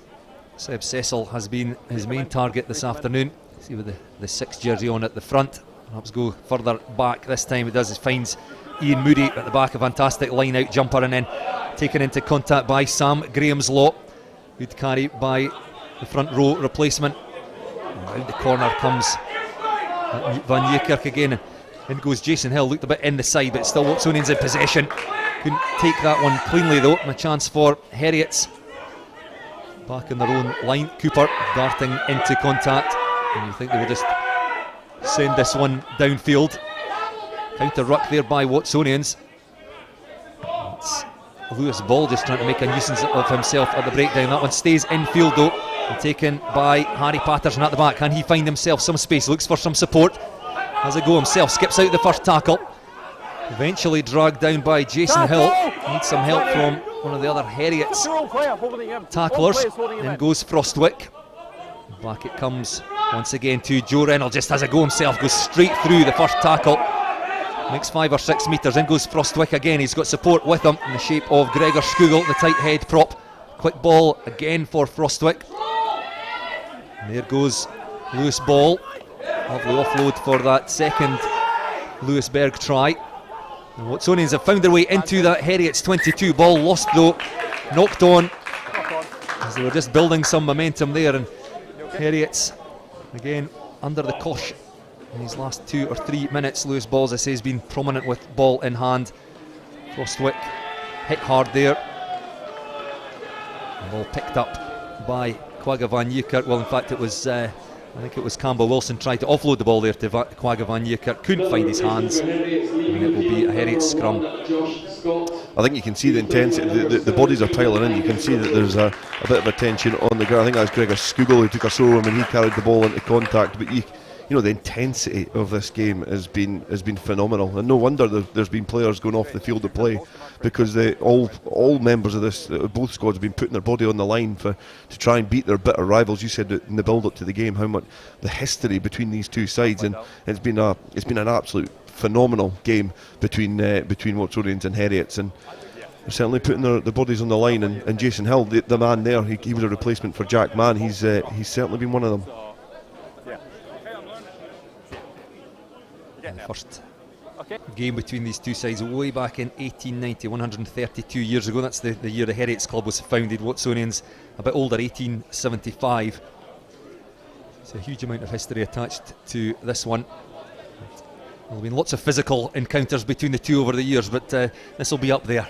Yeah, the way rugby is now, it's getting more and more physical every single year, and this will be probably the pinnacle of the amount of physicality there is in a rugby game. But you know, the scrums have been competitive, the mauls have been competitive, the breakdown area, everything has been, you know, really, really fine margins. Heriot scrum under just a little bit of pressure, marking their own 22. They decide to run it out. Savala, quick hands there by Heriot. Couldn't find their man, and perhaps it would have been better just sending that one off downfield instead of playing quite so close to their own try line. Yeah, Savala and Houston not really being able to link up so far. You find that, you see there, Cooper perhaps got a little bit flat. If he's able to hold his line a little bit, that no-look pass from Houston probably does find the winger going up the touch line. But I think there, 20 minutes to go, you've got to try and relieve yourself out of the 22. Get away from there, because Watsonians now will be on the hunt for another try. A good throw again by Carl Davis into the Watsonians line out. Now he's got possession. They get that maul rolling forward towards the Heriot's line. It's a good drive by the Myerside men. Home side today, but on Meggetland, home of Boroughmuir Bears. Carl Davis pops the ball off to Rowan Frostwick, looks for a runner. Gets it in the shape of Berg there. 2 tries for him this afternoon. That's who got Watsonians back into this game after they were looked out of it, 15 down. Away goes Frostwick. He's found a gap in front of him and is almost to the line. He rolls forward. He's dragged down just short. Great opportunity here for Watsonians to pick and go round the side. Referee on the spot says they're not quite there, so they'll have to go through another 2 or 3 phases.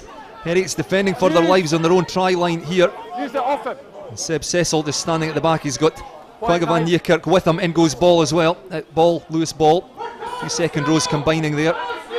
And now Sam Graham's Law picks and goes round the corner. He'll take a bit of stopping, but he's driven back by the Heriot's defence. And Rowan Frostwick just telling the forwards to get on with it here.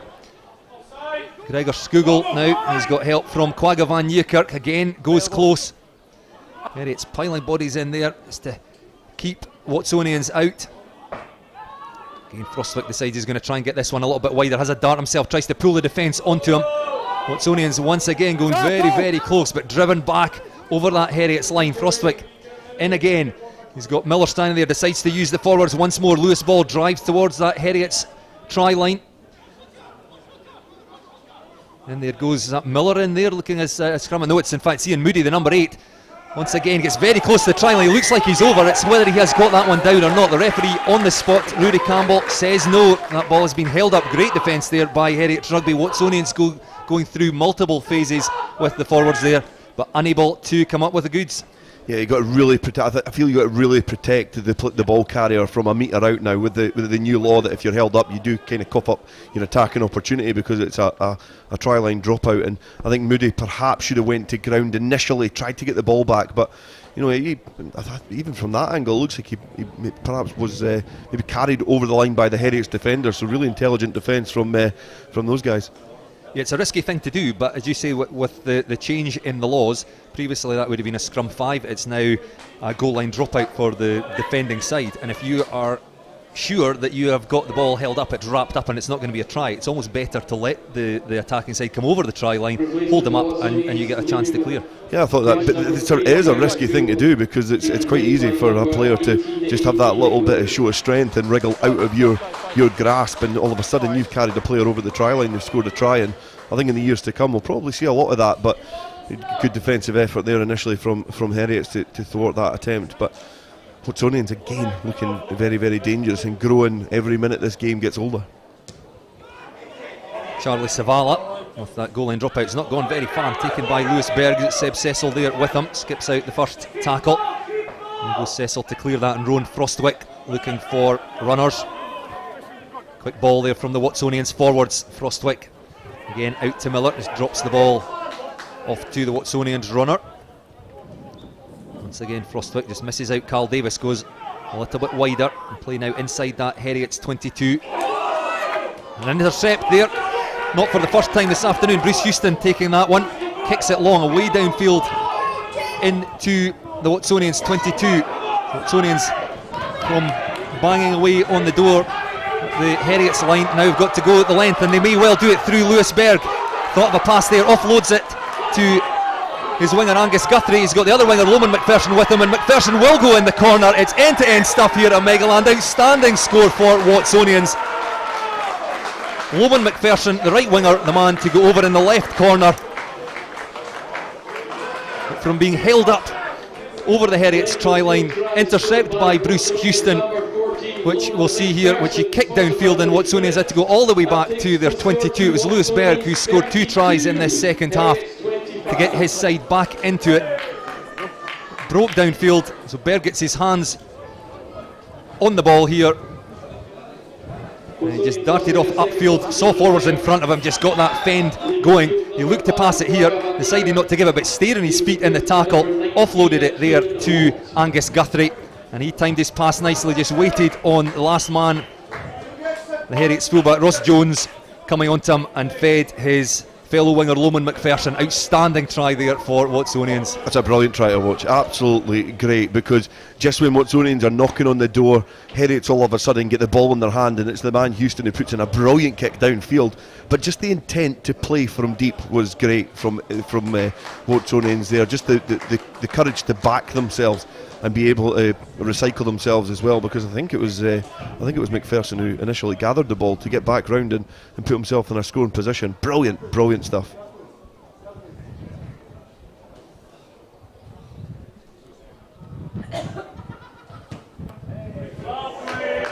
Lee Miller then with the conversion. His kicking has been absolutely superb today. I don't think he's missed one yet. No, that's a great kick from the touchline there from Lee Miller, and again it just shows you he's the man that pulls the strings, and he brings that experience from his time with Gala when they were at the pinnacle of Scottish club rugby and London Scottish as well. He brings an abundance of experience. He had a really good campaign last year as well, and they're looking to try and get him back to full fitness to make sure that he's firing on all cylinders. It's hard to believe that Watsonians trailed 10 points to 25 about 15-20 minutes ago. Got themselves right back into this. They've scored a bonus point try, 4 tries this afternoon. Harry Patterson, 2 for Lewis Berg, and then Loman McPherson there. Banged off downfield once again by Watsonians, and Heriots just return the favour.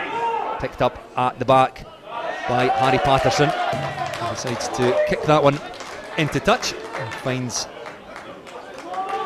the line just on his own side of halfway down that left flank for Watsonians in the stand side of the pitch here at Meggetland. Yeah, Watsonians looking a little bit more assured now, and I feel they look a little bit more comfortable with their options that they've got on the field of play, and their execution's been a lot better as well. Got that 9-point gap there. It is quite a comfortable gap in terms of that they've got 11 minutes gone, so they're holding all the cards at the moment, and it's up to Heriots now to try and reply. Well, Heriot's certainly shown that they're capable of it throughout this match.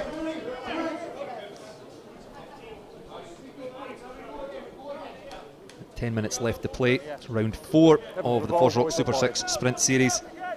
Remember, after 5 rounds, the league splits into a top 3 and a bottom 3. Watsonians, if they can hold on to that lead, they will assure themselves of one of those top 3 places, and Heriots are to lose and perhaps feel a little bit nervous going into the final round of matches still to come this afternoon down at the Green Yards. The Southern Knights to play the Ayrshire Bulls, and the top 4 will meet each other in a fortnight's time in that round 5, so a couple of the top 4 teams lose points that day.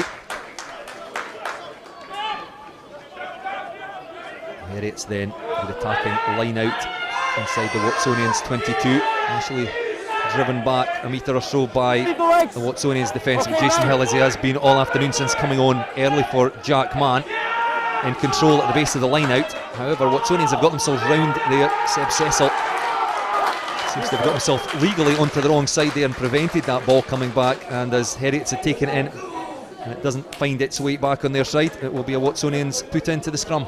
Yeah, I've spoken about it in the last few weeks when we've covered these games, how important an attacking maul is, and teams are really having to work hard to defend them, and that was a great example there of defending them. It really never went anywhere.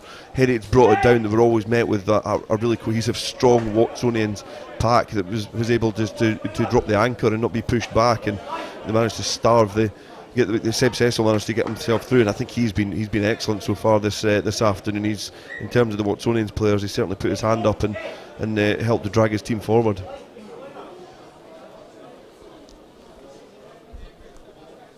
A bit of break in play here again. You can see a couple of the Watsonians player down on their knee, Seb Cecil, one of them, and no wonder he's put in a huge amount of work this afternoon. Taking a breather, physio on there, in fact for both sides.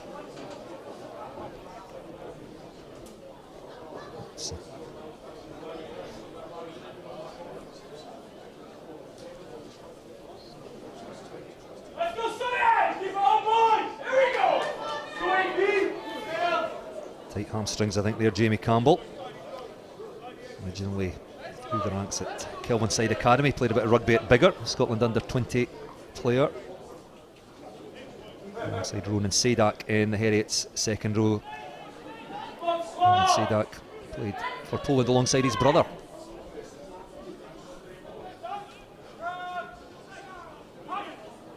It's Watsonians. Rowan Frostwick, replacement scrum half, on for Rory Brand in the second half to feed the Watsonians scrum inside their 22. Ian Moody at the base. We'll have to deal with this one, I think. Look to carry and get a runner in the shape of Berg. Well, Berg offered himself but took that into contact, Ian Moody. He's rolled twice. We saw that earlier. I think it was Rory Brand did that in the first half. The Watsonians number 9. You've got to present the ball immediately as Moody took the ball into contact. Watsonians, and Jason Hill it was in fact, that had the opportunity to steal that one. So to prevent the steal, Ian Moody has just rolled again, prevented the Heriot's number 8 picking that ball up, and as a result he has given away a penalty. Yeah, it was something that 5-10 years ago was coached into players, to especially in sevens, to take that extra roll. It buys you a bit of time, and you know, World Rugby have noticed that, and it slows down play, and that's the exact purpose of it. And we want an attacking game of rugby, so players are having to like uncoach themselves with that, and in terms of being a little bit more smarter when they hit the ground. Duncan Hood, 19-year-old replacement hooker, finds his man at the front of that Heriot's line out, and they've built up a bit of pace moving towards the Watsonians line there, but the maul goes down. The referee says that Heriot's took it down themselves, so no penalty. And Watsonians survive. 9 points advantage they have with about 7 minutes left in this one, and you feel Heriot's will be at that stage. They're getting nervous. They realise time is ticking down, and they've got to get themselves across that try line sooner rather than later. Yeah, you feel that if they're able to get a score there, it puts us in for a grandstand finish here at Meggetland between these two teams, but just not able to keep it as cohesive as they like. I feel Watsonians turned that and drove it away, and Heriots were having to work really, really hard to try and keep it nice and cohesive and nice and jointed together. But you know, good defensive effort again from Watsonians. But you will find that Heriots will start to get a little bit anxious. They'll start to get a little bit worried about leaving here with some points, because you've alluded to it before about how important it is to get points, and next week is vital. And if Heriots can't get anything from this game, it means that next week's game is huge in terms of their aspirations of winning this series. Heriots finished last weekend sitting second in the table, having lost the first game of the season at Millbrae against the Ayrshire Bulls. They were leapfrogged last night by Stirling County, who picked up 2 bonus points in a loss, 25 points to 26 against the Boroughmuir Bears. So they currently sit in third, but the Ayrshire Bulls are only a point behind them, and they are in action down at the Greenyards at 4:30. Kick off this afternoon. Dale will be with Stuart McFarlane for that one. So a win if Heriots were to lose this one and the Ayrshire Bulls win it, Heriots will find themselves in 4th place at the end of this weekend, and a trip to Stirling County, I think, to look forward to in a couple of weeks' time to try and get themselves a top 3 place. Yeah, and you can see here as well, it's not going Heriot's way at the moment, and Watsonians just digging in to try and, you know, protect the ball, slow play down, make sure that they've got the ascendancy here, and they're controlling game now. In the first 40 minutes it looked like they weren't, they were struggling, but now Watsonians going through the phases and starting to really control this game.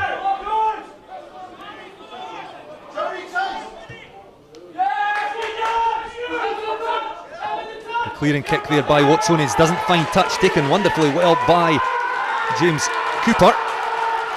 However, a penalty at the breakdown, and you can see the excitement among the Watsonians players. They've really got their tails up, and you can hear the crowd, hopefully over our effects mic, really getting behind. We're calling them home side, as we said earlier. They're not actually on home soil. We're playing this one at Meggetland this afternoon, home of Boroughmuir Bears, because Myerside was unavailable for rugby this weekend, I think being used for athletics. it's certainly not. It's not been a big factor in the game. You know, I think both teams have looked very comfortable. They've looked very, very comfortable in this fixture, and they've had a, you know, it's been a great game between these two sides. So on screen there, the Watsonians number 13, Lewis Berg, and we have chosen him as our FOSROC Super 6 player of the match. Dale, talk us through your thinking. You know, he was perhaps a bit of a passenger in the first half. He didn't do too much to set the header alight, but in the second half, with the introduction of Reynolds, has really showed his strengths. It's really brought him into the game. His direct running, but those two tries are important, and that's what you know, that's the reason you get that award. So it's certainly well deserved, and he's a difficult character as he punches the ball up yet again, and he manages to last the whole game as well. So a great showing again from Berg. So Lewis Berg, our FOSROC Super 6 player of the match. But Watsonians are not done yet, and forward drives Sam Grahamslaw, the Edinburgh pro, on in the second half in the front row for the home side. Rowan Frostwick keeping the pace of the match up. The big second rows have been heavily involved in the carries, as said Seb Cecil. Great angle again there by Lewis Berg. Makes good ground into the Heriot's 22. Frostwick out to that man that we mentioned before, Joe Reynolds, has really added something. The New Zealander coming on in the second half. And Watsonians just inching once more towards that Heriot's line. Lee Miller out the back door there, and there could be space out wide for Watsonians. Very close again through Harry Fisher on in the back row. Great line again by Seb Cecil, but clattered in the tackle by Heriot's. Frostwick out into the midfield this time. Watsonians, an attack functioning much better in the second half. However, penalty at the breakdown, and that one crucial for Heriot's. They feel that with 3 minutes left in this one, they probably are not going to win it, but they will be hoping that they can at least get themselves a losing bonus point. They've got 3 tries so far this afternoon, so another try for them, and they would pick up a couple of points from this match. Yeah, and they need the ball, and they've done well there to fight on the floor. Just running, Watsonians just eventually running out of numbers. They're trying to keep the tempo high and move this Heriot's pack and the defensive line about, but just running out of numbers there. But you know, going back, there was a point in that carry as well. You spoke about Seb Cecil. He was definitely part of the conversation. He's had a great afternoon. You know, it's always quite difficult to overlook somebody who's scored a couple of tries and had such an impact, especially in the second half. But I think Cecil as well, for the whole 80, he's been a really, really formidable character for Watsonians. He's carried well. He's key in the line out. He and Carl Davis have combined well. It's always a difficult thing trying to itemise and pick up one player out and say that he is the reason that they won this game. I don't think you know, Berg would be able to do that without Cecil. Berg wouldn't have the ball if Cecil wasn't putting in such a big shift up front. You can just see him there, number 6 on his back, hands on his knees, because that outlines the effort he's put in this afternoon. But you know, the Watsonians' second half certainly have been a different beast, and certainly have put their hand up for contesting this sprint series. Seb Cecil's probably got his hands on knees. He's probably gutted when he heard the announcement of who the player of the match was, wondering who on earth had picked it. You're right, he's put in a power of work, but it's difficult when you've scored 2 tries, as Lewis Berg has, to get his side back into it. He was the man that sparked the Loman McPherson try, carrying it out of his own 22, and he's been outstanding in this second half. So I still think a very fair choice to go with Lewis Berg as our FOSROC Super 6 player of the match today. But this game not done, 3 minutes left. Can Heriots get themselves a couple of points from this one, or will Watsonians extend their lead? Well, not there. They had a chance, but the ball knocked on initially by Heriots. So it will be Watsonians put into the scrum in a great attacking position. Centre field just outside the 22, with some treatment needed first for Harry Fisher. Yeah, he came on in the back row. He's replaced Campbell Wilson, and he burst onto the scene a few years ago. I remember in the Sevens, Kings of the Sevens in the Borders, and Watsonians used to always have a really, really strong Sevens team. And I think he was a young 17-year-old, and he was brilliant, and he's certainly filled out and grown up a bit. And you could see him there before, a few phases before, he was loitering about in the wing. He's a back row, but he's a powerful, quick player, and you know, he's obviously just taking a bump there and getting a bit of treatment. My memory serves me right, the game that you and I watched, the first game of the season, Watsonians against Stirling County, a narrow win for Watsonians, and Walter Fafita came on the wing, huge Tongan. And we saw what he had done to Darcy Graham. Well, I'm fairly certain it was Harry Fisher that just took him round the ankle, showed how to deal with a big guy like that. Yeah, you know, he's a good sportsman. Like, he's a good all-round sportsman, good rugby player certainly, and an athlete. He's not a traditional back row by any means. He's not a human wrecking ball. He's good over the ball. He's good with the ball in his hands. He's an intelligent rugby player, and defensively he punches well above his weight. Obviously, Fafita's a man mountain, and Harry Fisher dealt with him well there. But he's certainly no shape to be dealing with him now with the sore shoulder. I think Fafita might have the upper hand, but it's certainly a good afternoon for Watsonians. They'll be happy to keep their undefeated record in the Super 6. But again, Watsonians Heriot have shown up well. Houston at 10, he's had a really good game, and Sadak in the second row. So there's lots and lots of players out there that have really put on a show for us here this afternoon at Meggetland.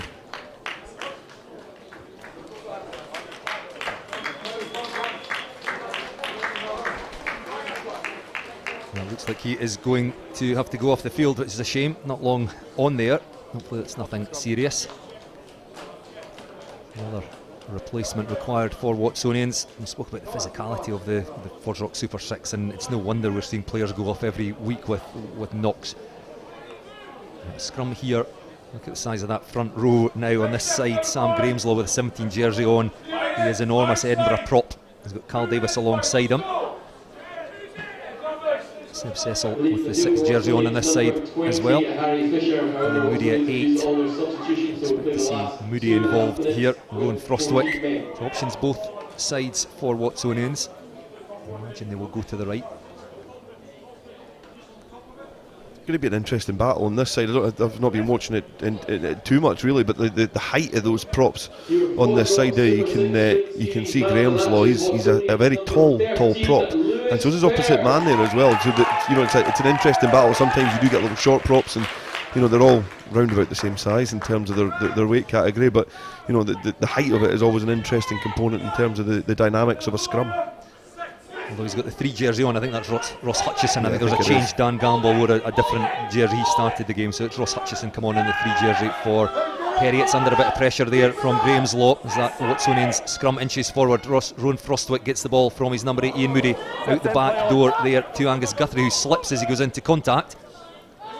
Still Watsonians in possession. Lewis Ball, who's carried well for the home side today. Watsonians and Frostwick.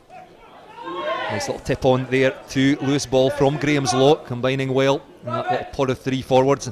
Frostwick now to Lee Miller, finds Joe Reynolds in the 22 jersey on in the second half. Made a real impact for Watsonians as they get their way up to the edge of that 22. Seb Cecil had to catch that one on the side of his leg, did really well. The blindside flanker attempt at a drop goal there by Lee Miller. The referee says no, it's the first time Lee Miller's missed today.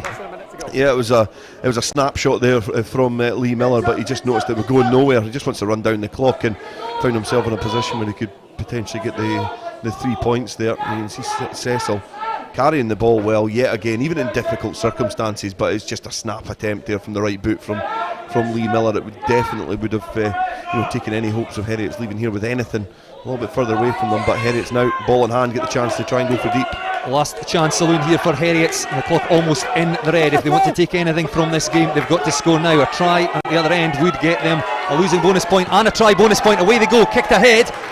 Now the officials will have to have a quick chat here. The assistant referee has put his flag up.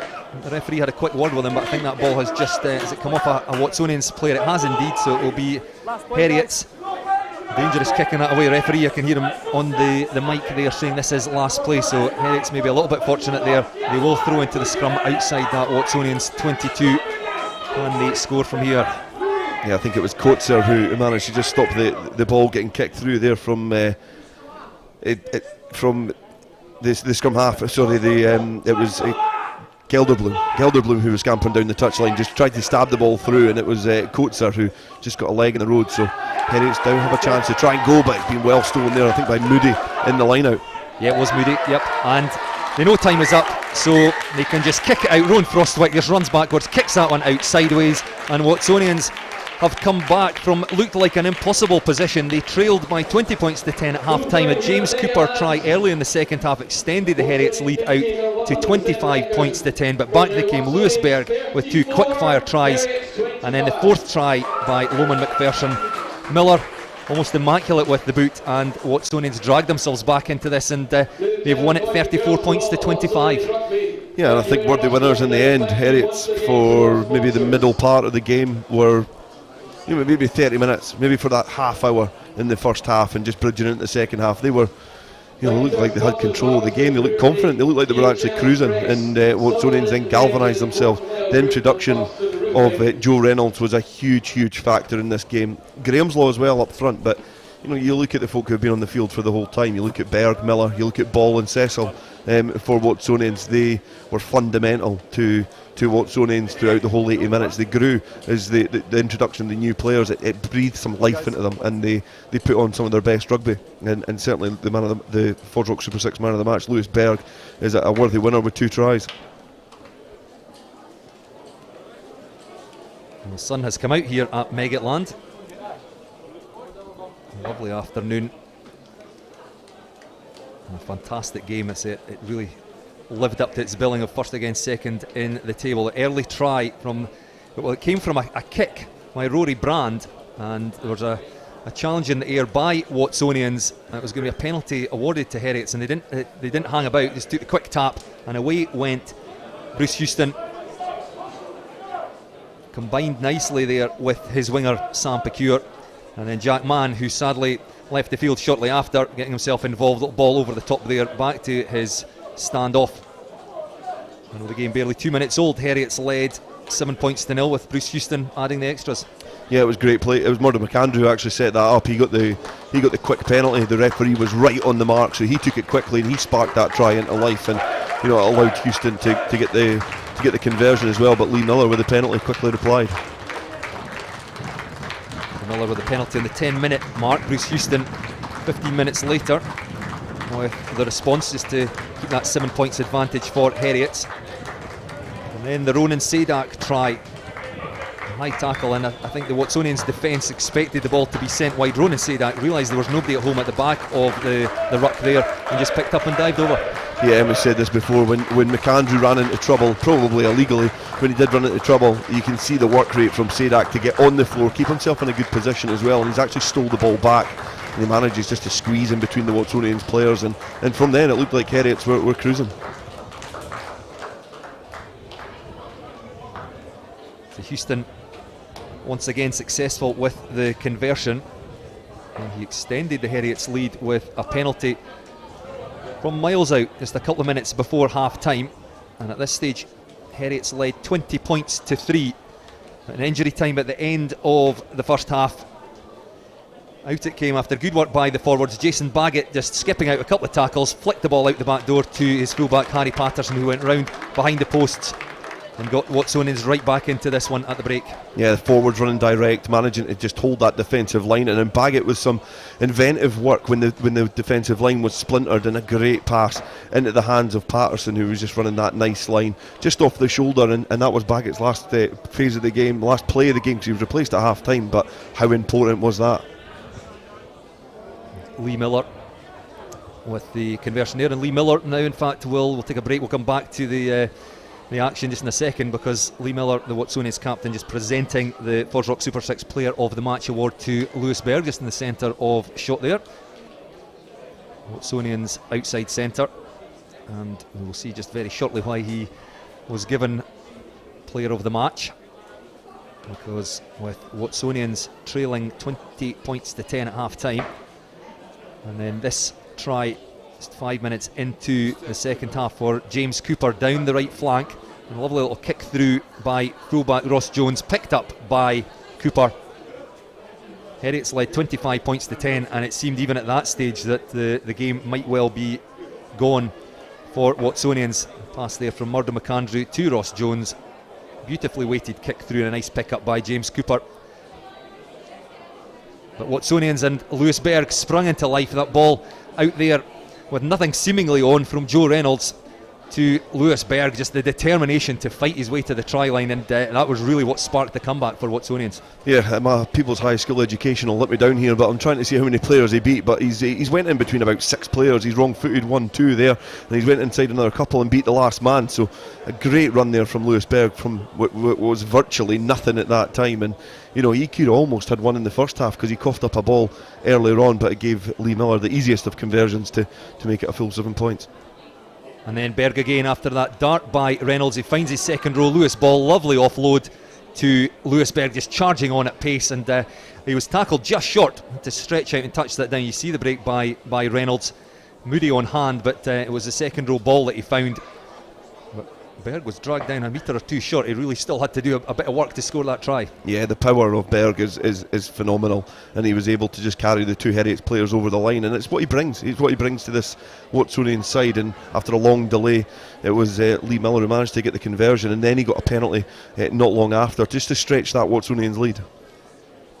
And this is perhaps the most exciting spell of the game. Watsonians banging the door at one end, intercept by Bruce Houston, who kicked that ball downfield. Pressure there from the Heriot's chasers, but away they come. That is Loman McPherson, who eventually scored the try. Finds Lewis Berg, who just saw the space in front of him. Forwards there, head down, bumps off the tackler. Lovely offload there to one of the wingers, Angus Guthrie, who had support from the other winger, Loman McPherson, who started the move and finished it in the left corner. The conversion there, fantastic by Miller, and that was the bonus point try.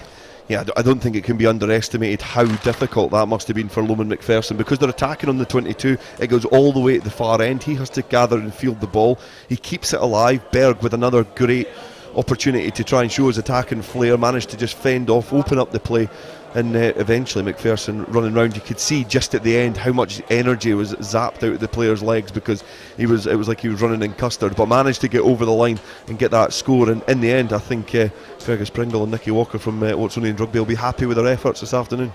You'll see the final score on screen there, and we'll see what that means for the table in a second. We'll have a look at the other result. We had one last night, of course, up at Bridge Hawk, their Friday night game, and a bit of a shock result, I suspect, for most people. Boroughmuir Bears getting their first win of the season, but as Dale said earlier, we know now how closely matched these teams are in the FOSROC Super 6 Sprint Series, and Boroughmuir Bears defended for their life up there and deservedly come away with a victory. But 2 bonus points, a try bonus point and a losing bonus point for Stirling County, keeps them in the hunt at the top. And then our 2 o'clock kick-off we've just covered there, Watsonians Rugby 34, Heriot Rugby 25, and still to come this afternoon at 4:30 kick-off, the Southern Knights against the Ayrshire Bulls. Dale will be here for that one, or down at the Greenyards rather, with Stuart McFarlane. I think the results there just show how much the teams love attacking rugby. I'm yet to see a bad game. It's been a brilliant exhibit in both. It sets it up for a really interesting end to the Super 6 Sprint Series. So Watsonians assure themselves of one of the top 3 spots when the table splits, or the league splits after round 5. That one will be in a fortnight. We've got a week off next week. Stirling County's bonus points last night got them up into second place, and Heriot Rugby pick up nothing today. That could be costly for them, because if the Ayrshire Bulls can see off the Southern Knights in our 4:30 kick-off, they will leapfrog Heriots into third place, and Heriots have got a tricky trip to Stirling County in a fortnight. Ayrshire Bulls host Watsonians Rugby, so Boroughmuir Bears, if the Ayrshire Bulls were to slip up this afternoon, they've still got an outside chance. Well, in fact, they can still catch Heriot Rugby, so they face the Southern Knights in round 5. So certainly mathematically there are 5 sides can still get themselves into those top 3 places. Yeah, exactly, and I think that's what the FOSROC Super 6 Sprint Series does. It brings a different dimension to the semi-professional game. It means that the teams can't leave anything out in the field. They need to go full tilt for every single game until the league splits. They get to then galvanise themselves and then focus for their opponents that they've got ahead, and they don't know yet who that's going to be, so they need to get themselves over the line. It is a sprint. They really need to see who can break the tape first, but Watsonians certainly, they've got the blocks very, very quickly. So another fantastic match in the FOSROC Super 6 Sprint Series at Meggetland this afternoon, and Watsonians go 4 from 4, bonus point win here at Meggetland. They topped the table after round 4. It finished Watsonians 34, Heriots 25.